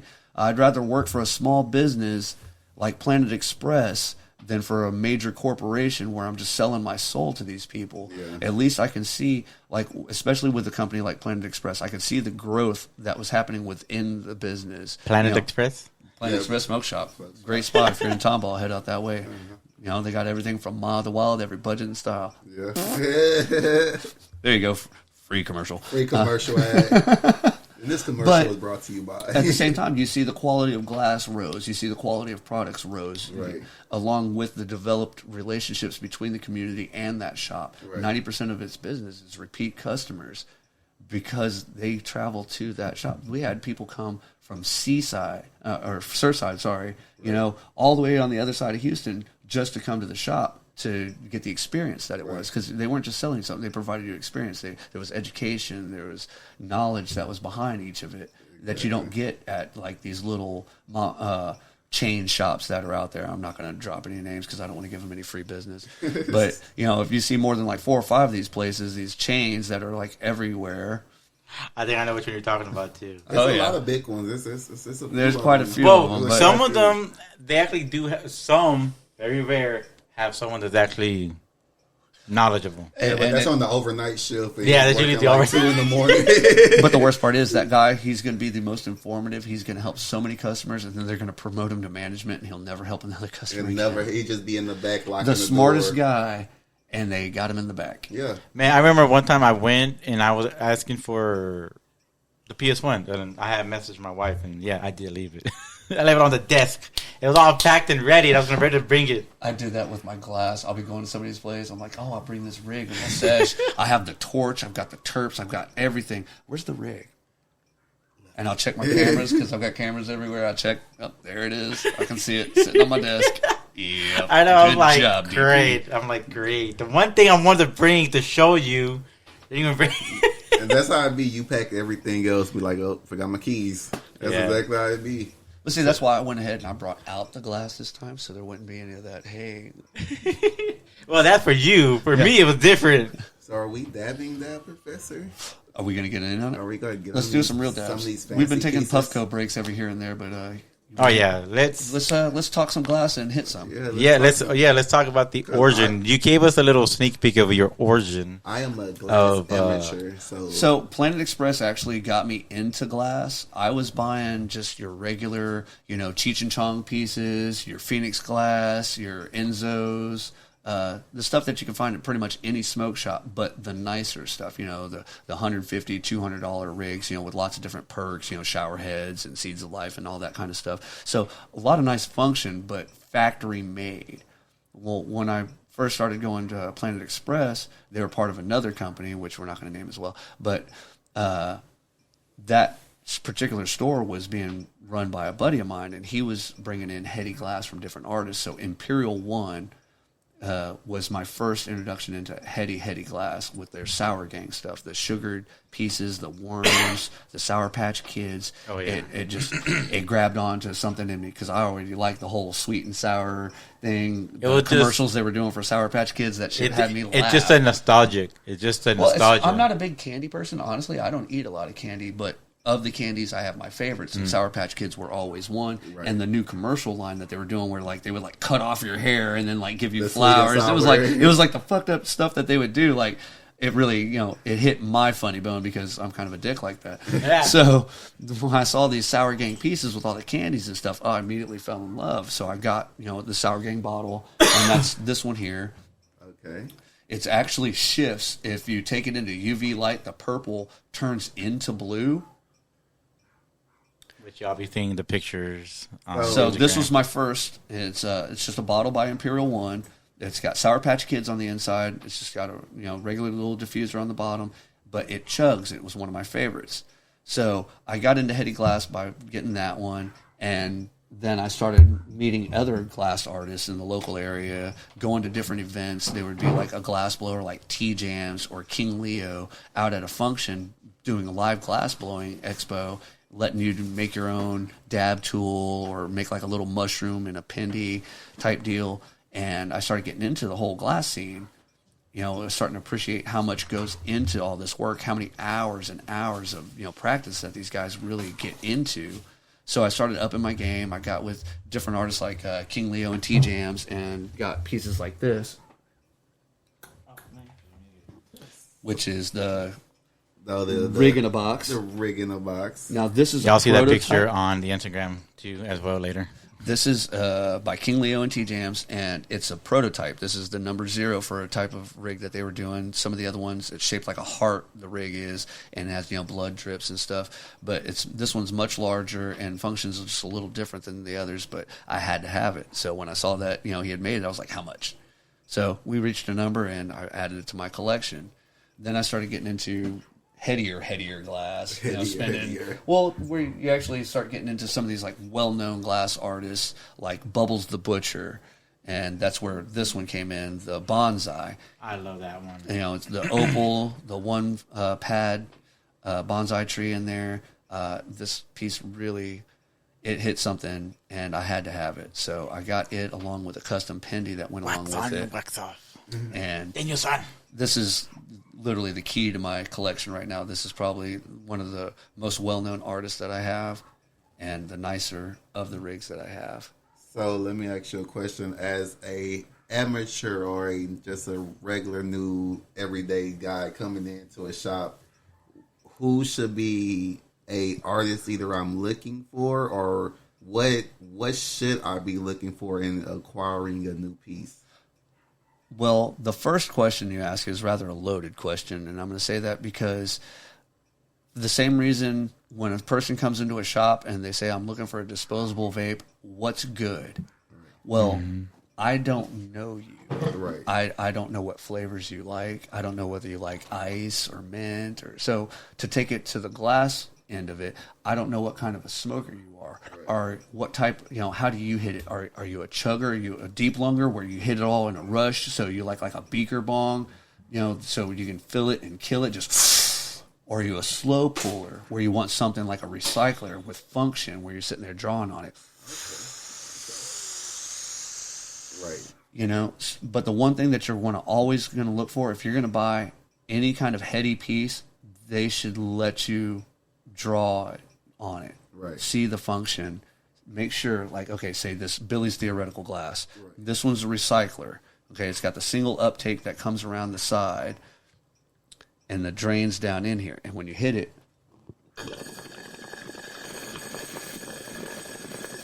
you see that drain action that runs down there. Right. Now, I've seen a lot of recyclers that just, the drain function, it just spins, but the drain, you never see the air try to reach down to the source, which it should do. Right.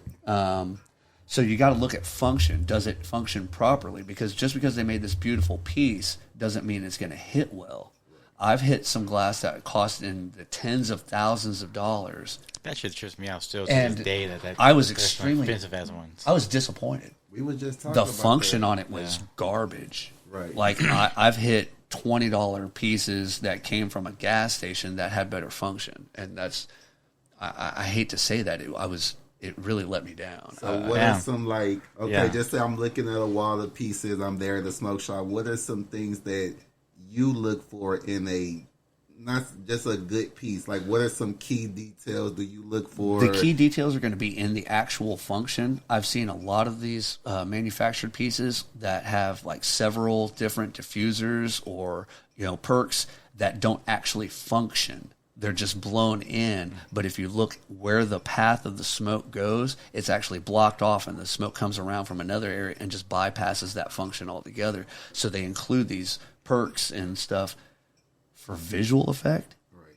So you want to make sure that everything on the piece has a function and that it functions well. Because just because you have 7 showerhead perks stacked on top of each other doesn't mean it's going to hit good. Right. And then that same thing goes for doing flower as well? Well, that's mostly flower pieces is what you're looking at. When you're looking for a dab rig, you want to make sure that it's something medium to small sized. I see people who like, okay, I have my 4-footer and I do that, but that's strictly a novelty thing. Right. Like those two those two that I bought at that damn store for like $2. Yeah. I tried it once and I'm like, I don't know, it was weird. So I just have them up still. Yeah. Because that's the way it is. Some of it's just purely they went after an aesthetic and they counted on you buying it because it looked like Rick and Morty or Well, I bought it because it was $2. So. Again, but that's a lot of the glass gets put out like that. So function is definitely key. But when you're looking for a rig, you want something small. I always like a recycler because I'm a flavor saver, a terp slut as it were in the community, and. So I prefer recyclers or something with a medium-sized volume, so you have to do that slow pull, that long, deep lung hits where you get lots of flavor. So for someone who's dumb, so a recycler is basically... anything that has a drain function where water goes from one chamber to the other, keeping the smoke fresh. Any of the smoke that goes up into this area here is cut off from the rest by the water. Oh, okay. So when I go to hit that again, it's not going to have oxidized. It's not going to give you that choky, dry taste because the smoke is going to stay fresher, as it were. Right. But it keeps the water moving, which creates more bubbles, which creates more filtration, which gives you a better health-wise hit. Yeah, because when I had tried to do the dab hit out of that $2 bong that I bought, or glass piece, excuse me, I guess it's more for flour because of the way how it was. And then when I got this PS1, says it has that bubbler inside and it bubbles. And when I put the wax in there and everything and I hit it, and it's like, even though it's like a Puffco, you're not burning it or nothing, but it's just a different kind of... The airflow. Yeah, the airflow. It's not as like... And that was another thing I was going to speak on is restriction.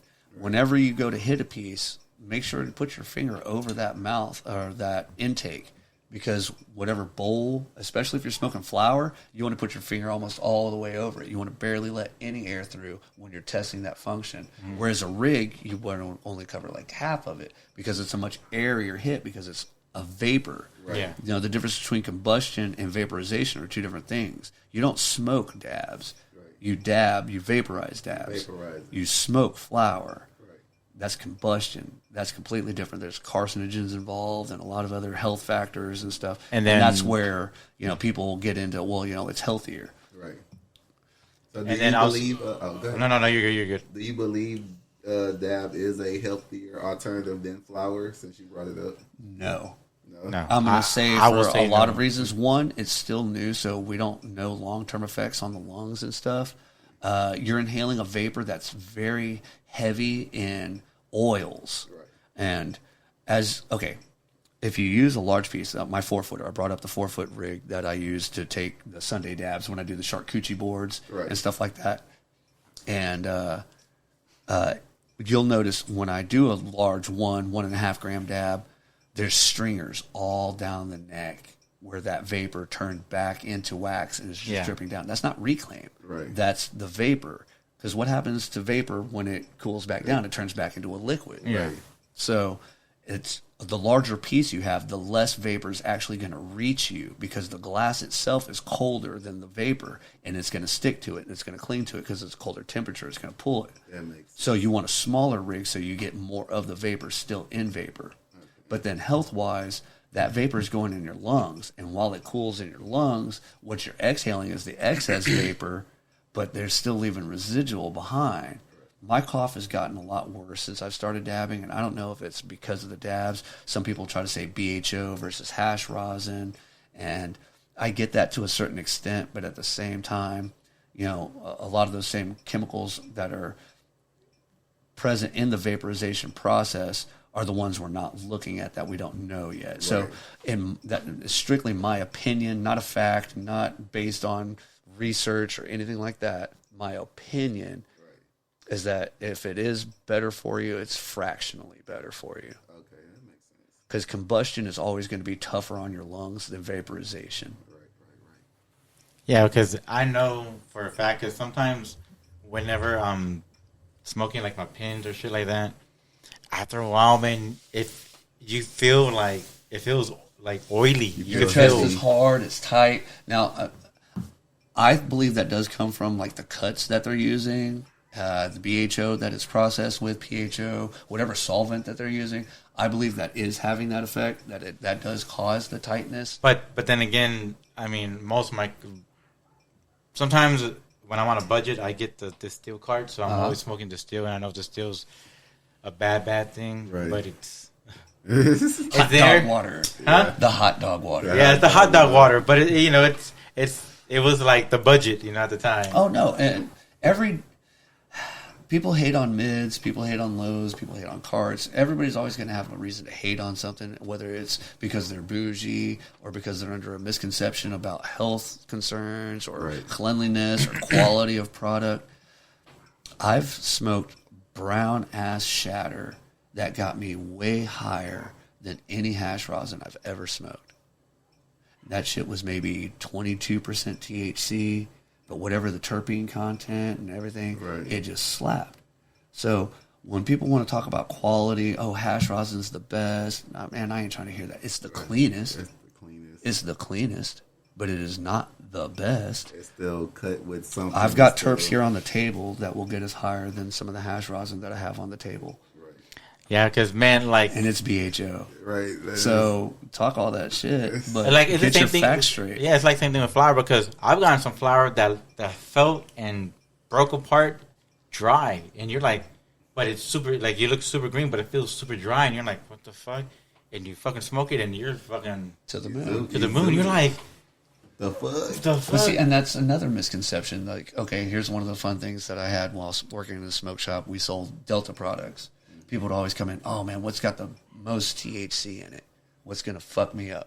Okay, well, you just asked two different questions. Yeah, that's... Well, no, that's the same thing. No, I don't care if it says that it's got, 65%, cannabinoids, with, 15% terps.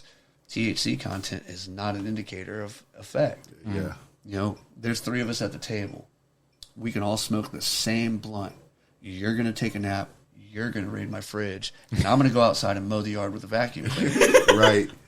Exactly. All on that same one blunt. All that same thing. Bring two more people in. We could get a repeat, effect, or we can get two new effects. Mm-hmm. He go to the game and he go sit on his phone. The other dude's going to get all, 4 hours. then you got the guy who gets too high and gets all scared. And I can feel my hair growing. There's always that one. There's always that one. The anxious one, like, bro.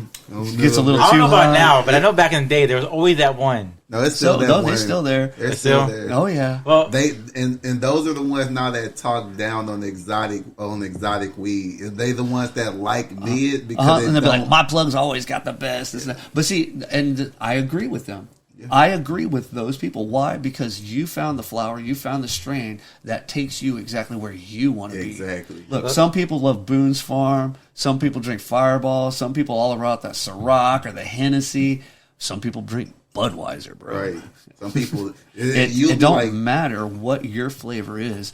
Get what makes you happy and get the best quality of it that you can. Exactly. Like I tell people, I was like, hey, I know so and so and so and so, but if you already got somebody, I'm not gonna try to come and bum rush you. But if you want to check out my people, I'm more than welcome to give you the info. I'm not gatekeeping. Like, no. I'm not gatekeeping. And that's where the whole Dab Bar started off. Was we got an opportunity to do something at 420 with the Red Eyes group, and it's been almost a year, and we still rocking it. I'm man. Bro. I was there. I took my first big dab at 420 with Dab Professor. Man, I missed out on a lot of events this year because it's going to be a move this year. You better be at 420 this year. It's going to be this year. I'm coming this year. Red Eyes 420 is going to be. This year's coming. This year's coming. Like I said, this year's the year. We all making moves, and I know it's going to be a move because I'm in the scene. And I see the other event planners, and I see what they're planning. But you see, and it's all around. So you just got into this, this year, right? No,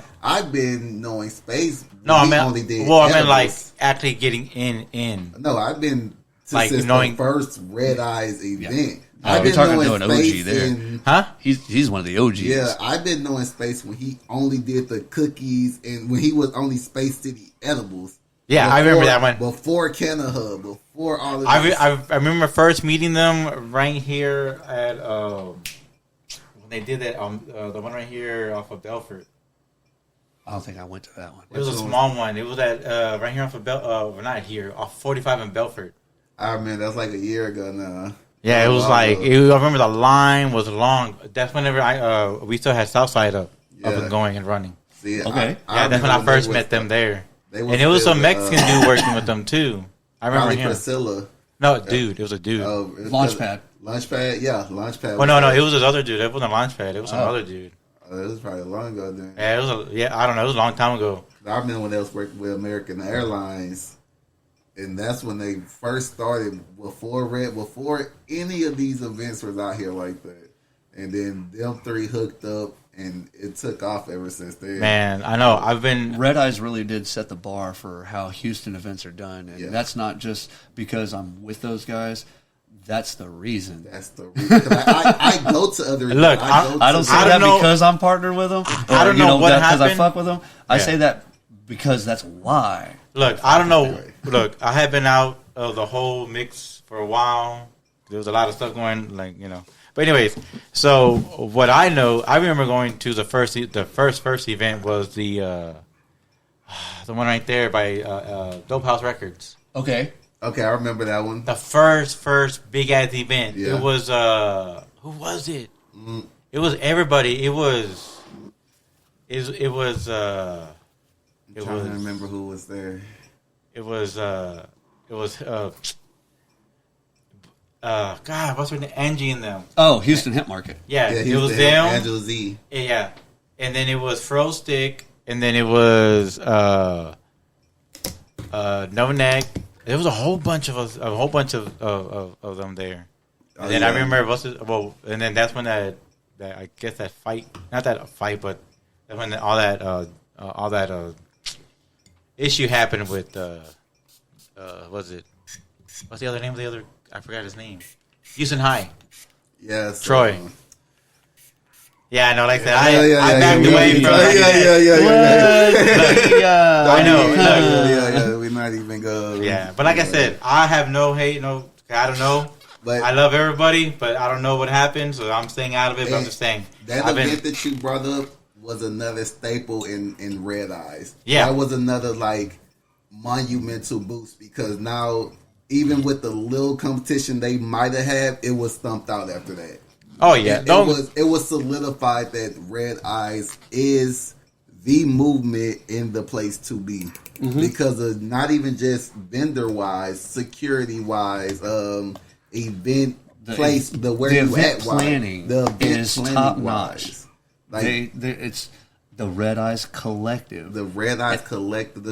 Even not just the sponsors too. The sponsors are just great people. But like I said, I don't have no hate for nobody. I love everybody. Everybody who's always been there for me during the past has always been here for me. Space City is always, like I said, they've been one of them. Power Place has always been one of them. Power Place. Like I said, Dab Professor has been one of them. B Blunt has two. Oh yeah, Sucker Free Novelties. Yeah, really, when I first started doing Dab Professor at all, she was one of the first vendors that I met on a personal level, and Sam is just an amazing person. Yeah. Her energy I got one of her is top notch. I have it at the home. They were still collecting roaches to make the original B Blunt pins out of. So I would go and I would smoke with her and be like, all right, just tell me whenever to turn it off, that way you can save it, Just literally just go over there to smoke with her. That way she would have something to make stuff out of. Right. And I would go to a couple events that she was at, and I would literally go because she was going to be there, because I knew there was going to be a vendor that, I could chill with, someone that I knew had a good vibe. Right. And I ended up meeting a lot of other cool-ass vendors at these events, right. And just spread. But her hustle, her drive, to push her little business really gave me a lot of ideas. Right. And that's when I started trying to branch out. That's when I did the Dab Professor rigs. That's when I started trying to bring out merch and stuff like that, right. was because of the inspiration that I got from her. Like, her drive is crazy. Which is that one? This is Blood Orange. Oh, okay. It's some live batter. Yeah, her drive is crazy. Like, I'm so proud and happy of her for just doing seeing the moves she makes. Seeing the moves, And then she's so humble about it. Like, she doesn't express her mood. She doesn't, like, blast them. She just does it. And then it blows up, and you're like, fuck, that's my girl. Like, yes. Yeah. Like, I'm always, like, every hat I has is a B blunt pen on there because I need to go get my B blunt pin. It was right next to my PS1. It was right there. I know she's dropping some for 420. I know she got something. Oh, dude, when she comes out with those exclusives, I'm like, be sure to save me one because I missed out on too many. I need to get her on as well. I missed out on too many. Yeah, I missed the red glittery one. I missed the pink one. Oh, man. I've only got two. I've got the glow in the dark and I've got the original OG. Now, I had one of the OOG ones, but somebody took it off my hat.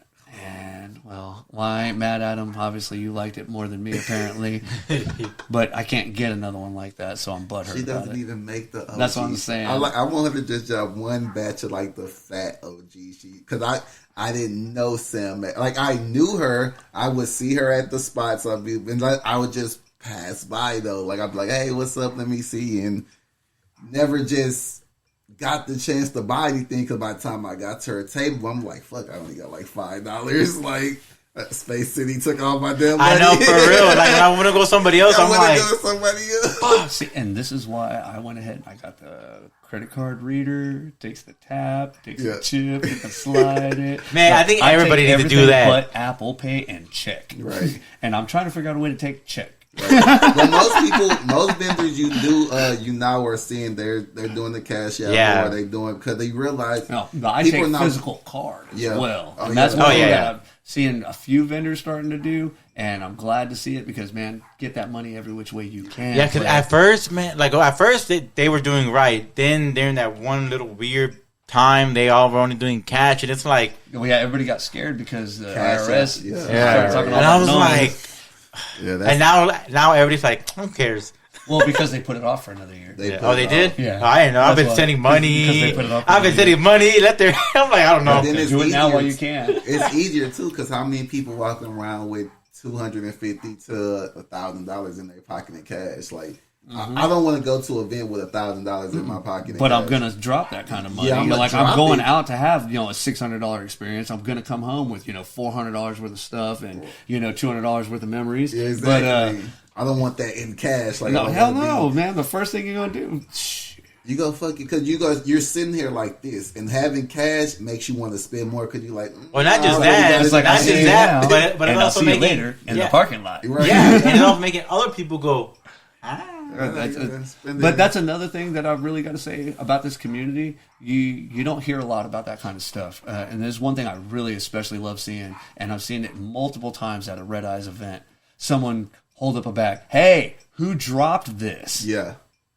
Literally. Oh, yeah. Hey, who dropped this $100 bag of weed that I could just put in my pocket and walk away? Who dropped this? Right. No, hey, I've here's been some to grams. events where I walked in. There's been events where I've walked on people's toes, bumped into them, and I'm like, "Oh shit, I'm sorry." Nah, bro, you're cool. No, don't worry about it. Well, it's because stoners, bro. We're a bunch of stoners. Yeah, Ain't no, nobody worried about a scuffed puma. Well, yeah, but no, I'm just saying, like, but you can't go do that. You can't go do that at a fucking bar. You can't go do that. Yeah, you fucking boom. Oh, my bad, dude. What the fuck, man? What the fuck? That's the alcohol versus THC experience. Now don't get me wrong. There's those guys out there that's all they were looking for in the first place, and it doesn't matter what you're doing. But don't get me wrong. I'm not going to say, like, it's wrong to drink. But like, okay, we're at a cannabis event, and you're kind of high. You're just looking off, right? You're staring off. Unwittingly, you're staring at this dude's girl. Right. This is how he looks at the event. But when I'm like, bro, you good? You're like, yeah, I'm good, bro. But most people, I think he's probably looking bro. past her. I know. He doesn't even see her. I'm not even all. looking, bro. I'm looking at shit in my own head. I'm just thinking. My eyes are there, open. but my vision's in here. But here's the fun part. So, like, say they do want to say something. Come, hey, man, bro, I don't even have my glasses on. You're blurry. Like, that's a chick over there? What are you talking about? It would be like, I can barely see past my hand, bro. So, bro, I wear bifocals, so if I'm not wearing them, if you're too close, I can't see you, and if you're far away, I can't see you. You got to be in that, 3.5, 4 foot range to be good looking. Exactly, but people be... What you looking at, bro? I don't know. I don't... shit. Really, I was thinking what's for lunch tonight. If you want to be... I was actually thinking about this cartoon episode of Ren and Stimpy I saw 15 years ago. Like fucking why? ADD got me thinking about some wild ass shit. Like that chick had orange hair, so it put me back to seeing Chucky and the Rugrats, and then that brought me back to Ren and Stimpy. Now I'm lost on the Powerpuff Girls episode. But I've been to I'm not trying to fight dozens you, of these though. events, and I have not seen one fist fight. No. Well, At other events, no, not Red Eyes, not Red Eyes, not Red Eyes. SmackDown. But that's That's a Red Eye. no. Cast SmackDown. Yeah, remember with that concert? It was that concert that they were having. I guess some dude or some shit. There was a fight. I was gonna go to Gas Down. Yeah, I think it happened at Gas Down. I don't remember that? because I was there. Are I you was sure a it was a contestant Red at Eye? Gas I think it was Down. Gas Down. No, because I did I video was a for it. I was contestant the again. I was Yeah, the you guy was on dabbing stage. everybody out. I don't know. I just remember seeing an event, and then there was somebody. There was a rapper on stage, and then there was a fight like down. No, Red we Eyes don't have hadn't no had- rapper. We haven't had Yeah. no Red guest Eyes hadn't had a rappers. concert Okay. like that. Well, like I said, I don't know who even. I didn't know there was an event. That's Yeah. a- I just Not remember Red seeing Eyes. SmackDown, Gas Down, but I don't remember. I'm just that sounds like a Houston event. Yeah, no. What's one of Gas them Down? PO events. No, Gas Down was Red Eyes. Yeah, but No, we- Gas Down Yeah. was, but I don't think it was. Yeah, Gas no, Down that's what I'm saying. Like that I event. remember Gas Down. Yeah. That's why I'm thinking about it. That's when me and That's that high. shout out to Explicit Life, Explicit. That's when me and Explicit solidified ourselves in the Red Eyes too. Oh yeah. With the Gas Down championship. Hold on, I'm trying to fix so it won't be so loud. No, you're good. Give me Yeah, just no. a few more seconds. I muted you either way, so. Yeah, I was like, that's what I said. But yeah, no, man. So let me ask you each one. Well, let me ask you first. Is Trendy, right? Yeah, Trendy. Trendy. When, where? Is that the same thing, right? When and where? I mean, when is when and where is where? Oh, no, I'm high. So, okay. Okay. When, We're about where, to- and how old were you when you were when you were introduced into marijuana back in the day? I started right around 15. I didn't start with marijuana. I started my smoking lifestyle with mini Black and Milds, if you remember those. They Yeah. had the mini Black and Milds that came in a 5-pack. Me and my cousin used to go get those from the gas station. But then, bro, I started with like Reggie Sacks in the apartment on the south side. I was off of Westheimer. You don't have to do nothing. Just say. Just hit it. And yeah, it was fucking cool, bro. Starting marijuana, starting smoking. Bro, my first time was smoking out of wet cardboard paper. It scared me. I was like, My first time was out of wet paper, bro. We was in a vacant apartment. oh, shit. Yes. Oh, shit. Don't die over there. You might. Here, I'll fuck you up real quick. All right, so, So now Trendy's gonna go ahead and take a dab. We're hitting the Sour Gang cup, and I'm gonna go ahead and fuck these guys up real quick. there I go. And for you, Dab? Oh man,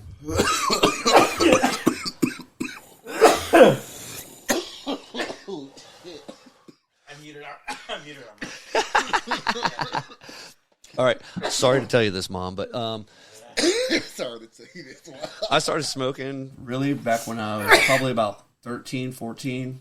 Now, you got to think this is, the early 90s. So hydro, exotics, all that stuff, it didn't exist for us yet. We're in Texas. We had Indo and, some amp, Hey, Reggie. Every once in a while you might get something that somebody sprayed a little formaldehyde on and you was glad for it. You know what? some mold on it, too. My favorite. Oh, bro. Okay, we used to get peas. Like me and my boys, we would get peas. We'd throw in just so we'd have a shit ton of smoke because obviously, wholesale is cheaper.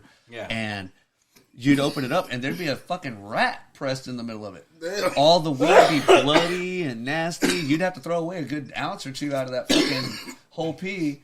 But yeah, there'd be coins, other plants.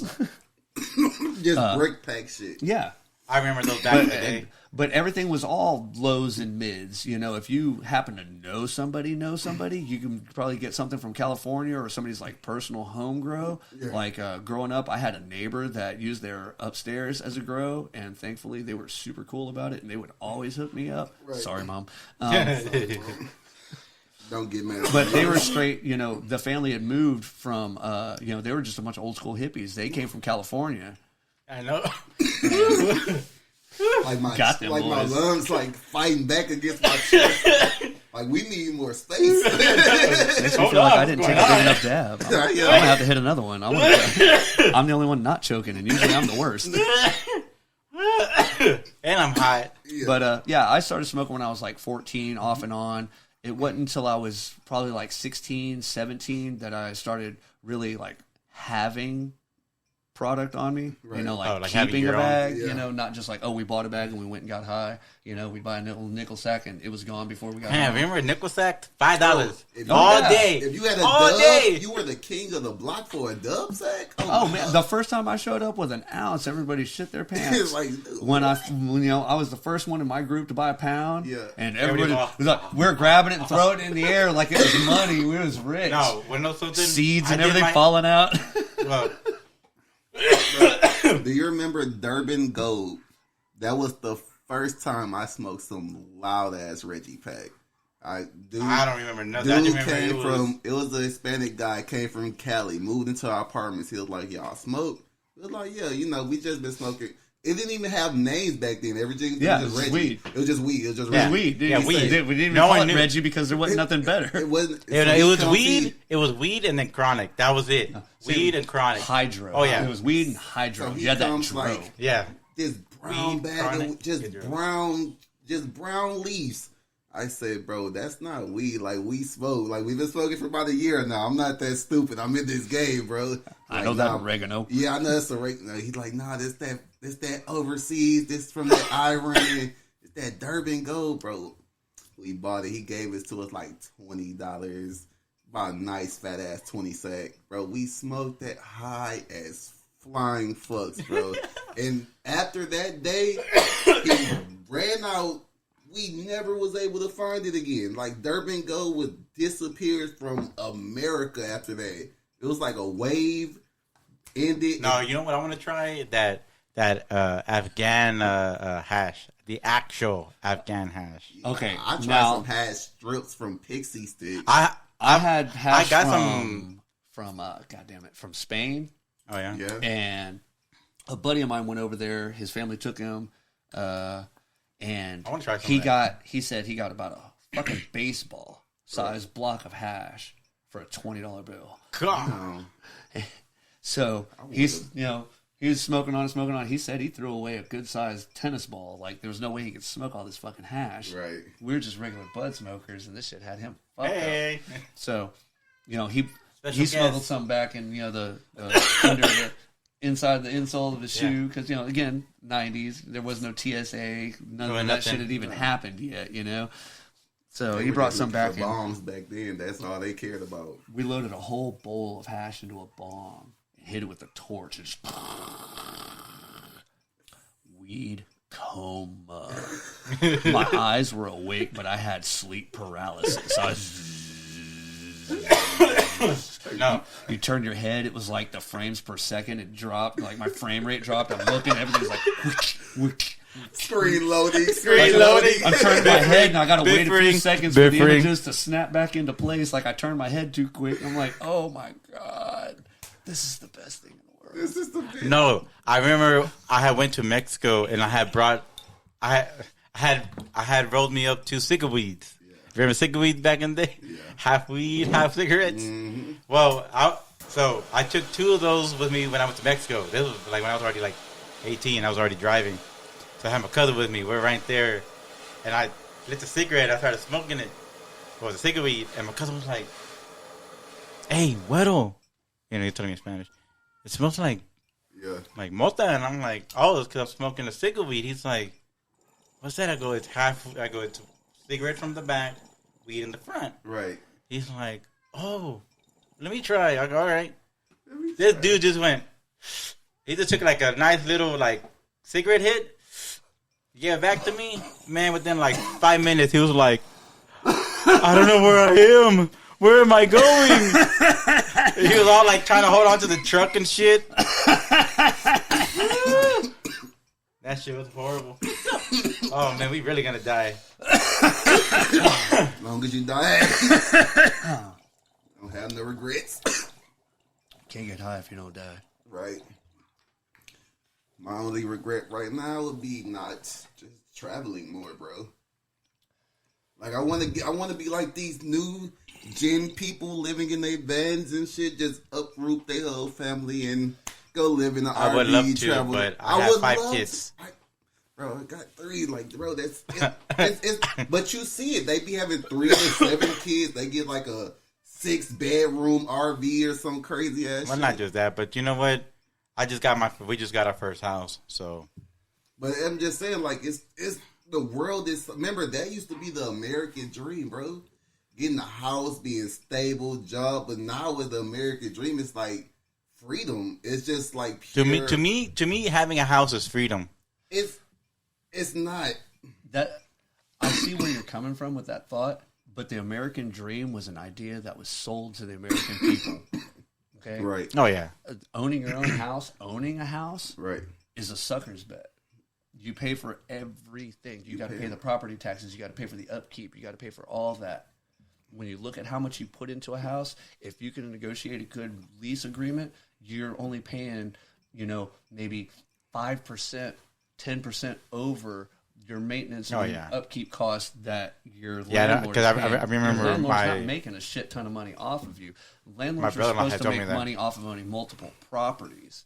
Yeah. But see, now you've got it to where they have these astronomical rents and everything. But still, renting is still a better bet, in my opinion, economically in this market than owning. Because at the end of the day, you're not going to own that house, that property, any of that. Unless you take care of it in proper ways, with lawyers, setting up your will and your trust and everything properly, your kids are going to pay taxes on all that. They're going to have to pay half the value. They have to do this. So you never really own your house. No, what I mean is having a house, like that kind of freedom, instead of like being in like in a mobile home or an apartment. So that's what I mean. Now a home is great, but at the same time, the idea of living in a house is the luxury. That's the excess that America is known for. Everything we have is excess. Do we need a separate living space from your eating space, from your... No, you don't. You Well, no, I'm saying I know what you're talking about. They live minimalistically. That one room does everything. The bed folds down or slides out from somewhere. Everything goes away, and they live in literally a third of the space that we live in. Having a yard, having grass and all that stuff, for my kids to play this, that, and the other, that was a sign of wealth back in England. Having a yard, having a lawn, that meant you had land that you didn't have to plant on, that you didn't have to use as farm. That's how rich you were. It was I'm actually learning more. Yeah, it was a sign of wealth. It showed that you had so much money, that you were so well-to-do, that you had land that you could just grow grass on. You could waste water watering your lawn. I don't mind getting this grass with you. Yes, but that's exactly what it was. Like, my entire yard is potatoes and dirt and tomatoes and everything else. You can waste water, time, and land space on grass? Right. Man, you must be doing good. The way he looks. Like, you got him. That's you're doing so good. You've got grass. Yeah. That's like just sitting there.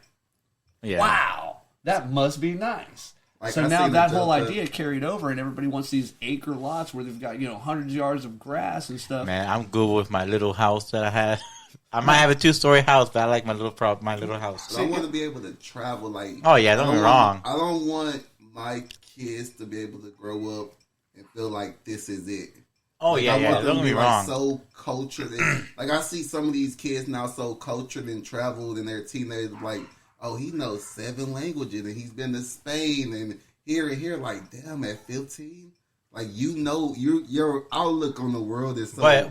But at the exact same time, you also got to remember, they're in this world that's already advanced compared to what we were in. But you gotta think they're gonna need them connections to live in this world. Well, yeah. No, don't get me wrong. Like we grew up physically. They're growing up.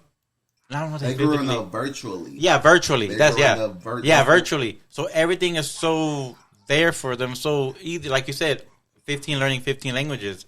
Shit, back then we were lucky to learn one because we had a book to read. You took Spanish from elementary to high school and still barely can. Probably. I got Babbel on my phone. I've been like, I'm Hispanic. I'm brown. You know, not kind of caramely brown, light brown. You know, but I'm brown, and it hurts me to say that I don't speak Spanish fluently. I had to learn. I've been learning it again. I know construction Spanish. Yeah. Right. Esclavar aquí, pinche puto güey. Dame la bota. You know common Spanish. Popa, puto. You know hood Spanish. Yeah, you know hood Spanish. But at the same time, I can go, que quiere beber? Oh, yeah, dame una Sprite, you know. Yeah. Well, yeah. But see, I can survive in Mexico. I know all my basic Spanish. It's my conjugations, my forming of full correct sentences. I speak like a fucking 5-year-old. The only thing that's wrong with me is that I stutter. The only thing is I stutter more in Spanish than I do in English. I used to stutter a lot in English, but now that you get older, you practice and you learn. But see, you're gonna want that because they're gonna be having to build. They're gonna be working on manual jobs. They're gonna be building programs. Like me, I can go. Like I said, I can go to Mexico. And Jefferson over here. But on that note, that's going out. You have things like Babelfish and those little even Google has one. Like you literally say it. It's a real time translator. You say it and it spits it back out. So those programs are being implemented into like FaceTime. And shit like that. So I could literally call somebody in like Bulgaria and just talk to them. And there's going to be a 2 or 3 second delay, but he's going to respond right back to me. And he's not going to be speaking English, and I'm not going to be speaking Bulgarian. But that's what we're going to hear. Called universal translator. Yeah, and they're coming. And then out. And then I think there's some earphones too. There's some earbuds that are like that. That's the Babelfish. That's the okay. That's the one I'm thinking. That was the original one. It's called the Babelfish. Yeah, no, I think this one is from the Pixel. Yeah, Pixel. Google. Google. Google has a handheld one, and they were doing an earphone. Yeah, the earbud ones were coming up. I was like, the earbud ones look cool though. They just speak into them and it translates. Well, yeah, and all you got to do is have them in, and then it says it back to you. Yeah, and you just repeat what it says. But see, I don't like the earbud ones because it relies on you to have that good of a memory. Yeah.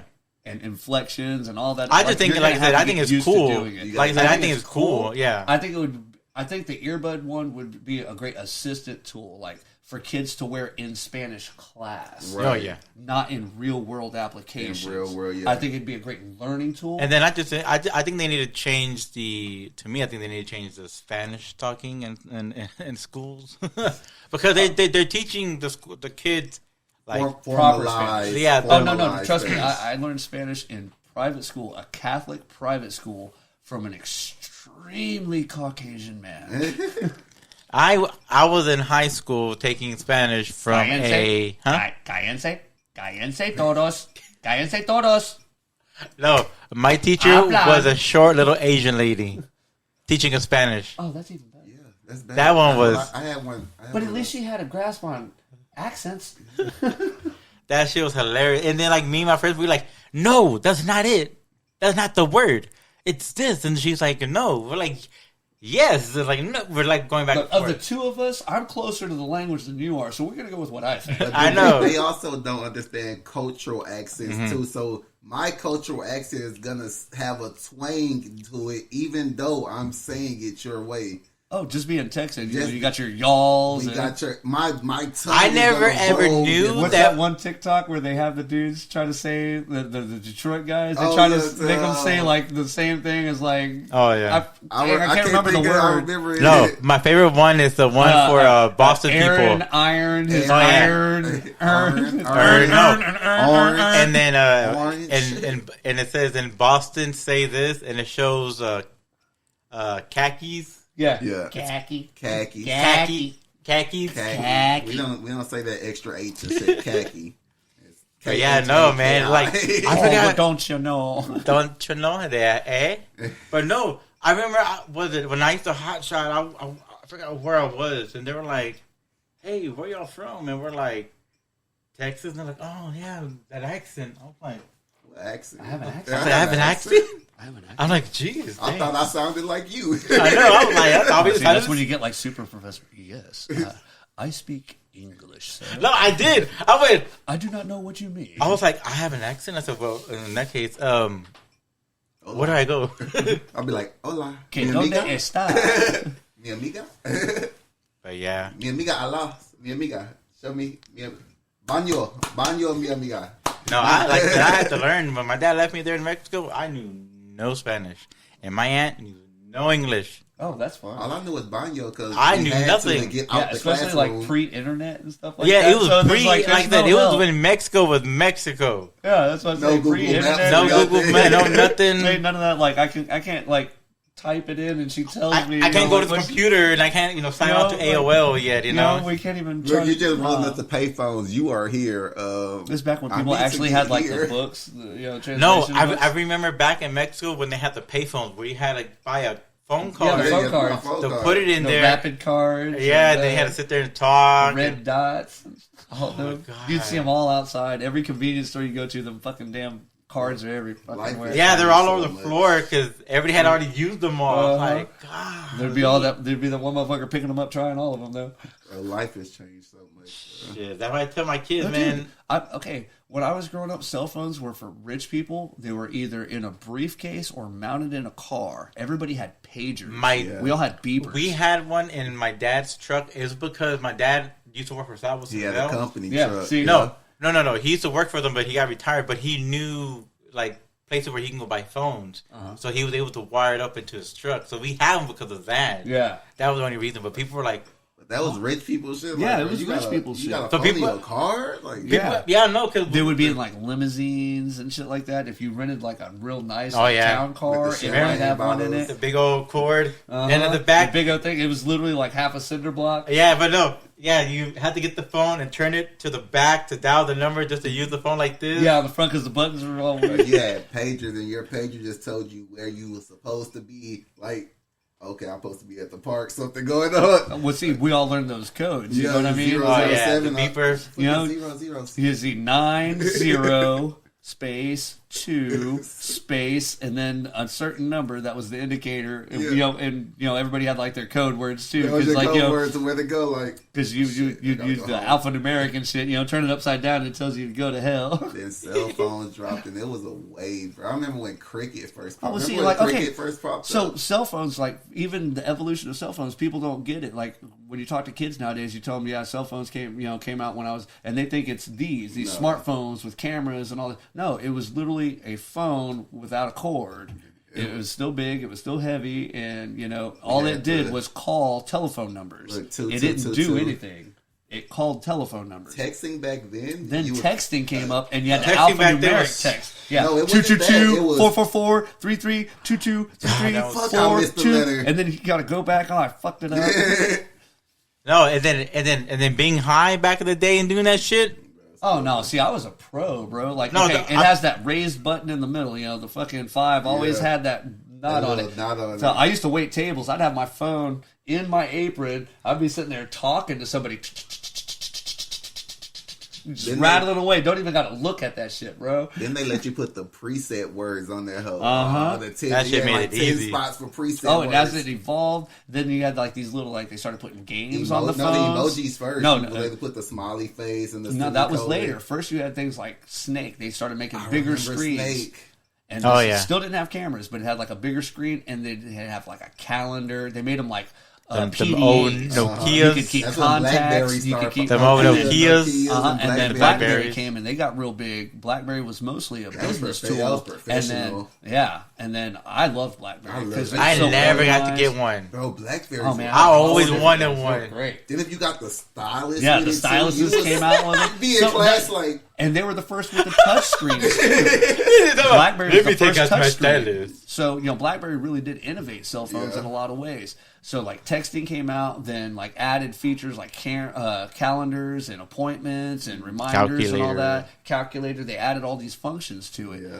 Then they started adding online features. That screen the carrier you No, had. don't forget the flip first. Then it became the evolution of the yeah, flip the little phones slide, The razors. the flips, and The all that. razor With the was the Matrix shit. phone. I mean, The Razor and Cricket came out with the flip where it had the full Well, then they did keyboard the- on one Oh, side. the that was the Psychic. same time as the Psychic. buddy, the buddy beacon. Yeah, Where the you buddy- at? The way the So how many people got Boost. shot Boost because of Mobile. Boost. How many people got shot because of that? Bro, They got caught cheating. They got caught on the block. Everybody That's knew where all the cool. rival gangs were. They knew when to jump you in the bathroom. Oh, that fool went to the bathroom. Get his ass. bro, you just in class. School. I saw you here in school. Wait, I'm in class where you should be. What you gonna get both of us in trouble? See, Man. I didn't have Boost. I was already working. Yeah. I was an adult. Oh, excuse I had me. a kid at this Excuse point. us. So Excuse us for being kids. I know. We didn't So have Boost, hurt. we had Motorola. Where's my baby bill? We had I know, for it was real. Direct Connect, and that was the business Yeah, I remember and the that. applications of those, and bloop, bloop, Yeah. bloop, bloop. So I had that. And I worked for my father. He had a construction company where I would chill. Like when I got home from work, I'd sit in my recliner, and it was right next to the window. Right. And I'd always take my phone, I'd plug it in the charger, but I would hang it from the little drawstring for the blinds, Right. Because it hung level with where I was sitting. I could clip it right there, and I could see if it would light up, and I could tell if something had happened or whatever, and I could just reach over and mess with it. Right. Well, I had silenced the direct connect, so the little bloop bloop, the chirp didn't happen. The voice would just come on because Right. the chirp was getting on my fucking nerves. Oh, that shit was scary to the So I'm sitting there, I'm at home, I'm chilling, kick the shoes off, fucking break up some weed, I load the bong, I'm sitting there hitting it, and my old man chirps in, "Hey, what are you doing?" Oh my god, I threw the fucking bong, bro. Because he was shit. right there. It There was wasn't just no chirping. like I just heard his voice right next to me out of nowhere. I'm like, ah! I threw my fucking bong. Bro, Thankfully, imagine. all it did was it landed in the couch and just got fucking bong water everywhere, and I had to clean the cushions, but it didn't break God. nothing. But Jesus Lord, I fucking shit my pants. That shit is hilarious as fuck. So fuck Direct Connect. That shit sucks. Bro, that shit used to be hilarious, bro. That commercial made it seem Like like somebody it was would go in the best. store, like my riding partner, A and B from the first story way Yeah. back. We all worked together. Those were my buddies, right? One of them would go in the store, and I'd fucking chirp him. "Don't forget to get the KY jelly. We gonna have a good time tonight." Just embarrassing ass crap that you can say. It's hilarious. Oh man, the way to evolution- mess with people. the evolution of But yeah, phones, technology and then phones. Then they added cameras. cameras was Oh, and then the internet. You can go online, and it was like AOL internet. Like you could go to like specific You remember websites that had Moco? mobile sites. Yeah, Moco Moco, Space. Moco Space. Space. The chats, Yo, the games. Moco Space was it was the app to have back then. Especially if he's trying to get some. Bro, you should, and then If he's trying to hook up and you didn't have Moco Space, you wasn't about it. local radius, Man, 10 I miles. was on Moco Space 22. so much back in the I day. hadn't even thought of that in Moco 15 Space years. used And to then be- C Pixel. Remember C Pixel? I don't remember C Pixel. No one really remembers C Pixel. I don't remember that. What was It- C Pixel? It wasn't on the phone. It was like when you actually had to go on the internet.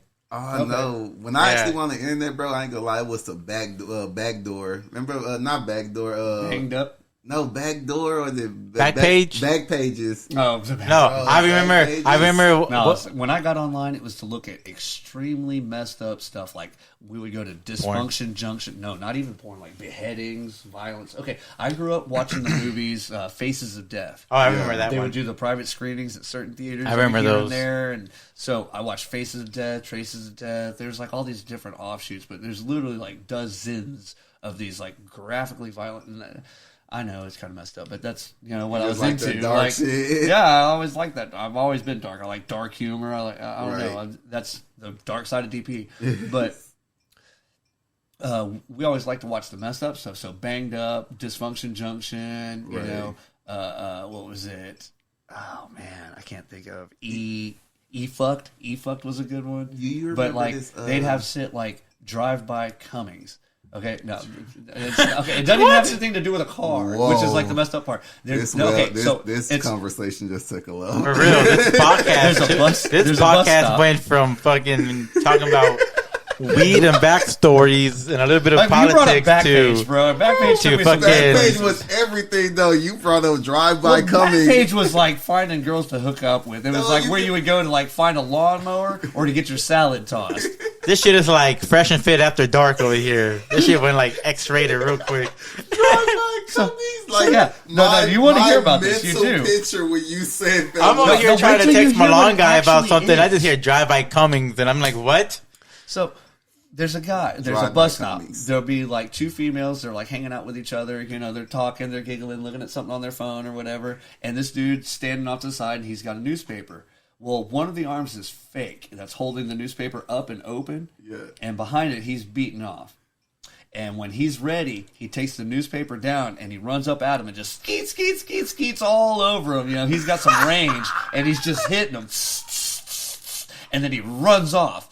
And there's like a third person with like a camera like hidden somewhere, and you get to see their reactions, and then they're just like, Bro, like, can you... and he does this for, Pre-Jackass. Like, he does, yeah, but he does it a lot. Like there was like a dozen of these fucking videos. Like one, he hits this like it's Man, like that a dude lesbian was- couple, and the boyfriend in the situation The stud. like got their hands on him and started fucking him up. Bro, can you imagine a motherfucker running up to you and just... But this is in Asia somewhere. I don't know if it's China, Japan, or whatever. my But God. no, you couldn't do that in America. Somebody's just gonna pull out and shoot you, bro. That yeah, shit what would the be fuck? like... You're not gonna get 5 feet. Your dick's still gonna be in your hand. You're gonna have 2 holes in you. Like, I gotta tell the cops, bro, like, this motherfucker jumped out the bushes and... He, with like, the newspaper. nutted at me. He just started Nutted at nutting Well, that's- everywhere. But that's like a felony Yeah, crime like, too, bro. like assault with a bodily fluid. What you expected me to do, officer? I didn't have no other recourse but to shoot him. I had to. I had to. I can't go home with my wife after this motherfucker nutted on me. I know. There's a sense of pride. This is For real, like, how am I gonna go home? How am I gonna go home and be like, conversation. I gotta It'd look be at like, my "Hi, kids honey, with like dried nut in my beard. like,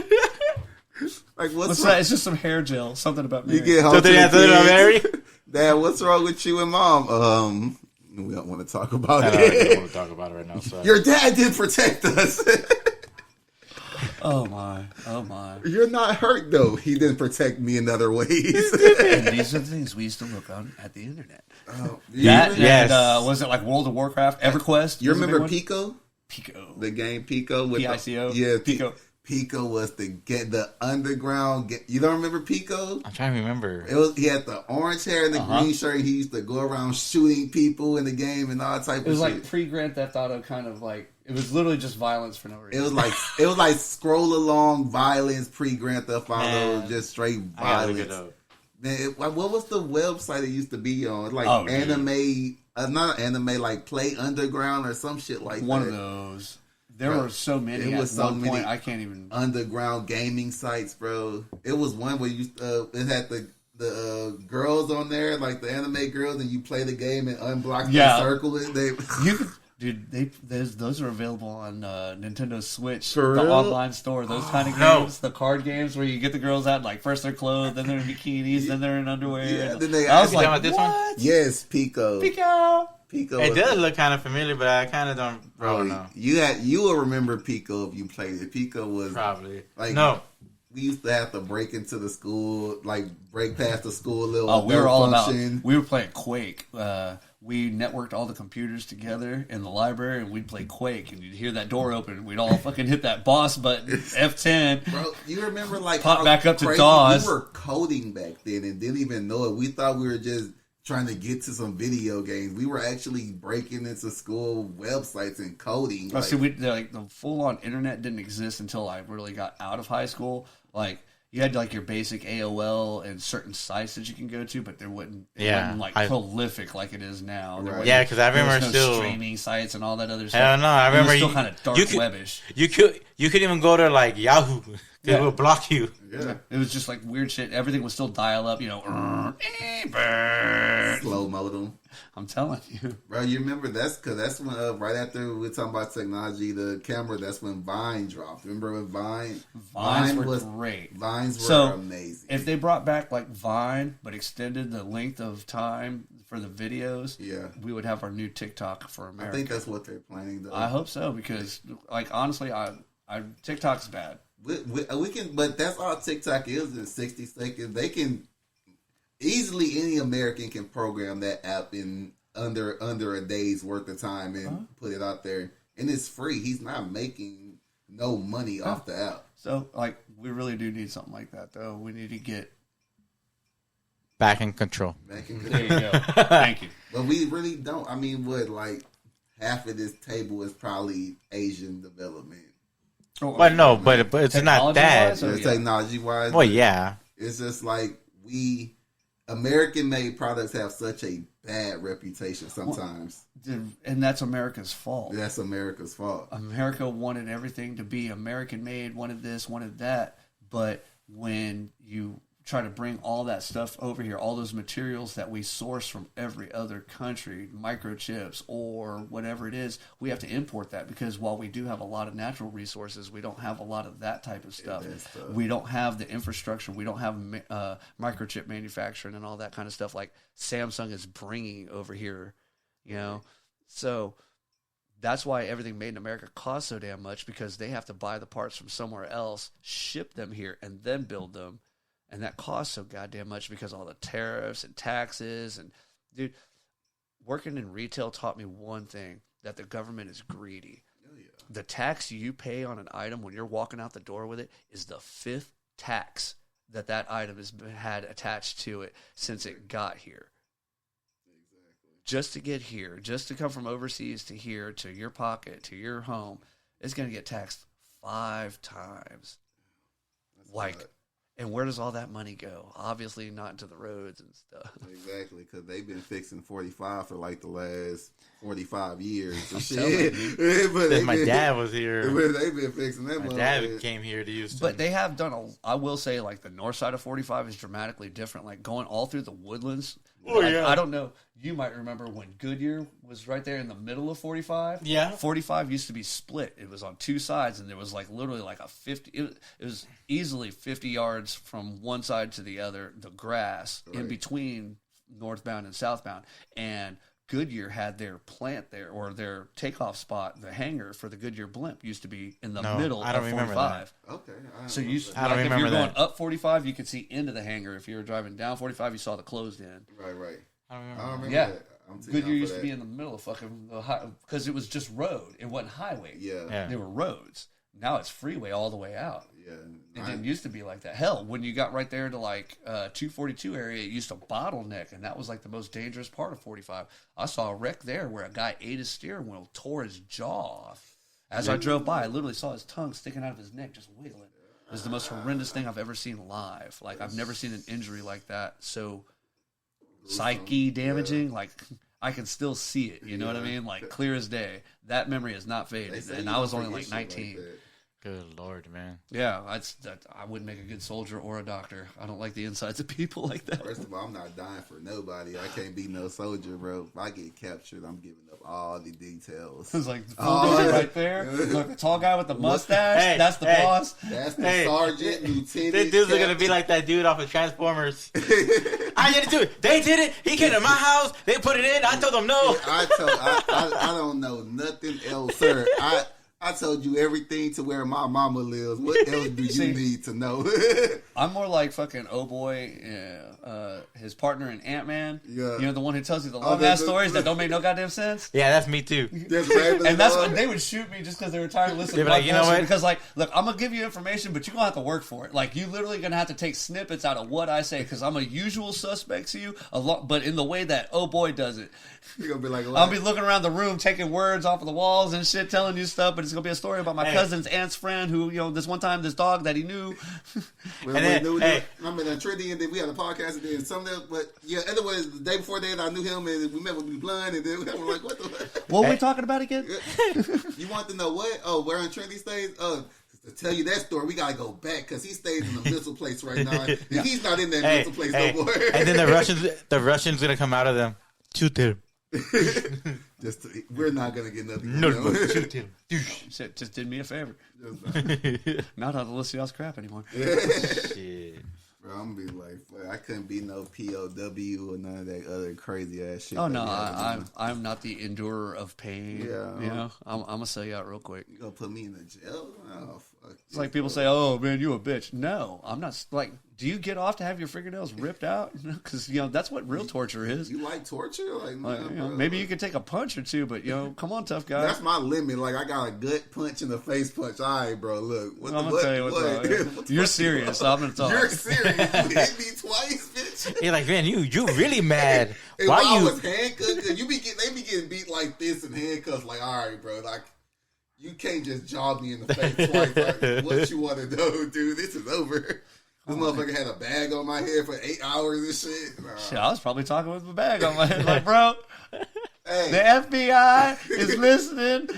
I hope y'all took my cell phone because they can track it now. Shit. They're the third contact. Just call them up. They'll think it's me. I'm in Just debt. use the code word. Use the code word Eagle Fire. Look, this fool right here, he even looked like me. Look, just put my clothes on. They'll think it's you. You'll be in like nobody's business. You're going to take a left or right, and you're going to go to the computer. My password is go fuck your mama. All caps. All caps. And then Eagle Fire. 05. That's it. 0576 is access code. Oh, man. This was great, man. This was great, man. Yeah, that's way too much fun. This was way too much fun. I see y'all. My cheeks are burning. For real. My cheeks are burning. I haven't been this high in a long ass time. I know. Woo-wee. I love it, But bro. man. Wait till the camera stop rolling. Oh, shit. We actually said.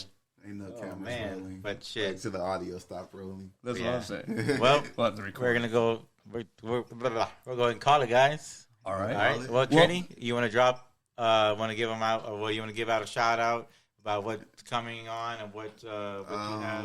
Yeah, shout out your to links. Red Eyes. Everybody, next big event is going to be March 24th. Check out Red Eyes event. March 25th? March 25th, my bad. Check out Red Eyes event.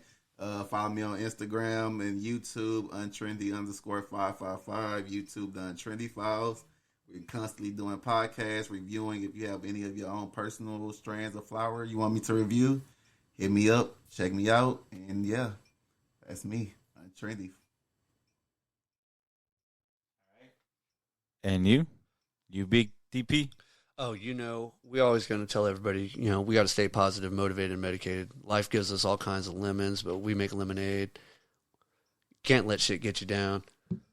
Got to stay positive, motivated, medicated, and above all else. Yes, sir. That's what's up, man. And then, again, you want to drop any... Well, as I'm talking with nothing in the back, what's my sound? And you want to drop, of course, your info as well? Oh, yeah. You want to give us a follow at Dab Professor 669. Follow Dab Professor's Dab Bar. There's our work social page where you'll see about all the upcoming events, what Red Eyes we're going to be doing, what Houston hemp markets we're going to be doing, and what else we might be getting up to, because we've got some things in the works as well. And, there's a lot coming this year, so stay tuned. Oh, yeah, it's going to be a fantastic year. Thank y'all for tuning in. Make sure y'all subscribe to this on the platforms, which it'll be on Spotify, it'll be on Google, and on Anchor. Again, this is Kid Podcast signing out.